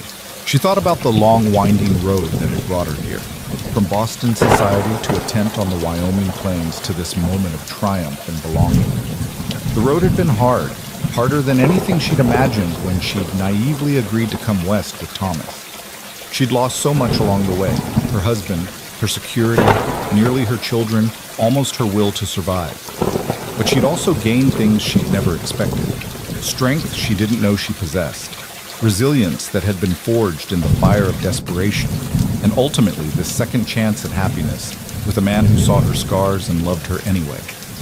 Summer arrived with its characteristic intensity, heat shimmering off the plains and thunderstorms rolling through with regularity. Clara's pregnancy progressed normally, her body rounding with new life while the children fussed over her, and Rowan treated her like she was made of glass. She continued her sewing work, though Mrs. Chen had taken over more of the household management, insisting Clara needed to rest. The baby was born on an October evening when the air had turned crisp and the leaves on the cottonwoods had gone gold. It was an easier birth than the others had been, perhaps because Clara was less afraid this time, more certain that everything would be all right. The doctor pronounced it a healthy boy, 8 pounds and loud as a trumpet from his first breath. "What should we name him?" Rowan asked, cradling his son with the careful reverence of a man holding something infinitely precious and fragile. Clara thought about all the names that had meaning in her life. Her father's name, Thomas's father's name, various relatives and friends from her old life. But none of them felt right. This baby represented something new, a fresh start, a life untainted by past loss or grief. "Hope," she said softly. "I want to name him Hope, because that's what he represents. Hope that good things can happen after bad, that life can surprise you, that second chances exist if you're brave enough to claim them. Hope Tate," Rowan tested the name. "It's unusual for a boy." "We're an unusual family," Clara replied with a tired smile. "I think it fits." When the older children were allowed to meet their new brother, they crowded around with wonder and excitement. Emma touched his tiny hand with reverent care. Samuel proclaimed him, "Really small, but okay, I guess." Grace wanted to know when he'd be big enough to play with her toys. And Clara lay in their bed in the main house of the ranch her husband now co-owned, surrounded by her children, all 4 of them healthy and happy and safe, and felt a peace so profound it was almost painful. She'd survived. They'd all survived. More than that, they'd done something she'd thought impossible in those dark days in the tent. They'd thrived. The years that followed were marked by the normal rhythms of ranch life and family. Emma grew into a capable young woman who eventually went east to attend a teaching college, determined to return to Wyoming and open a proper school. Samuel became his father's right hand on the ranch, with a natural gift for working with horses that made him sought after across the territory. Grace developed a talent for art, filling the house with drawings and paintings that captured the beauty of the Wyoming landscape. And Hope grew up knowing nothing but security and love, a child who'd never experienced hunger or fear or uncertainty, who took for granted the stable home his mother had fought so hard to provide. Mr. Blackwood passed away peacefully in his sleep 5 years after the partnership was formed, leaving his remaining share of the ranch to Rowan and Clara in his will. They renamed it officially then, the Tate Family Ranch, making permanent the legacy they'd been building. Clara never forgot the tent, never forgot what it felt like to watch her children slowly starve, never forgot the bone-deep terror of having nowhere to turn and no one to help. Those memories lived in her always, a shadow that never fully disappeared but that also made every good day brighter by contrast. She used those memories to help other struggling families who arrived in Green River over the years, offering work and shelter and the same kind of grace that had been extended to her when she needed it most. On their 10th wedding anniversary, Rowan and Clara stood on the porch of their home watching the sunset over the Wyoming plains they'd come to love. Their children were inside, most of them anyway, Emma having sent a letter from her teaching position in Cheyenne, and the ranch was prosperous, successful beyond what they dared to dream in those early uncertain days. "Do you ever think about how different things could have been?" Rowan asked, his arm around Clara's expanding waist. She was pregnant again, a surprise at 40 years old, but a welcome one. "If that storm had come a day earlier or later, if I'd ridden a different path home, if you'd given up just a little bit sooner." "I try not to," Clara admitted. "It's too terrifying to think how close we came to missing this, how many small choices had to align perfectly for us to end up here." "But they did align," Rowan said. "Against all odds, against all logic, somehow we found each other. You were raising 3 kids in a tent, and I rode up out of nowhere and said you'd sleep under a roof that night.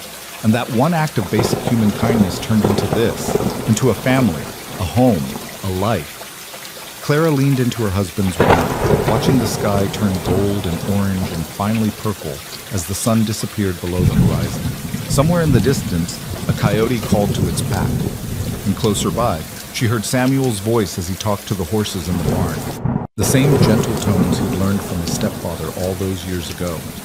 It wasn't just one act, Clara corrected softly.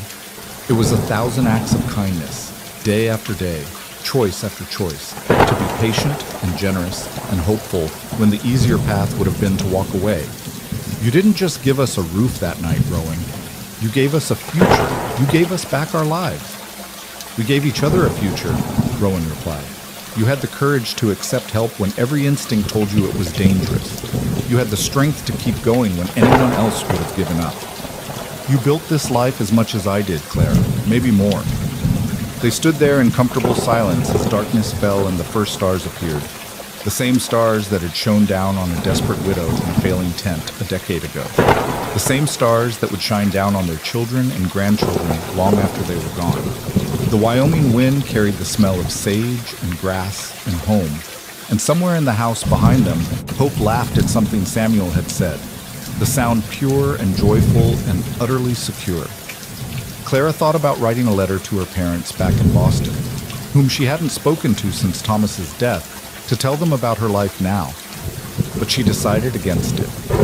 They belonged to her old world, the world of society rules and expectations that had no place here on the plains. This was her real family now, not the one she'd been born into, but the one she'd chosen, the one she'd fought for, the one she'd built from nothing with a cowboy who'd appeared out of a storm and changed everything. I love you, she said simply, the words encompassing everything.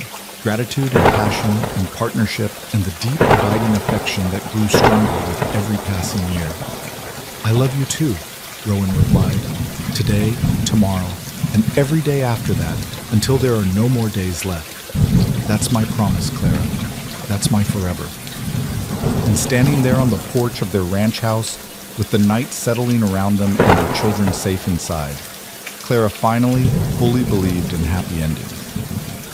Not the fairy tale kind that pretended life was easy and perfect, but the real kind that acknowledged the struggle, honored the pain, and celebrated the stubborn refusal to give up even when giving up would have been so much easier. She'd been raising 3 kids in a tent when a cowboy rode up, and said she'd sleep under a roof that night.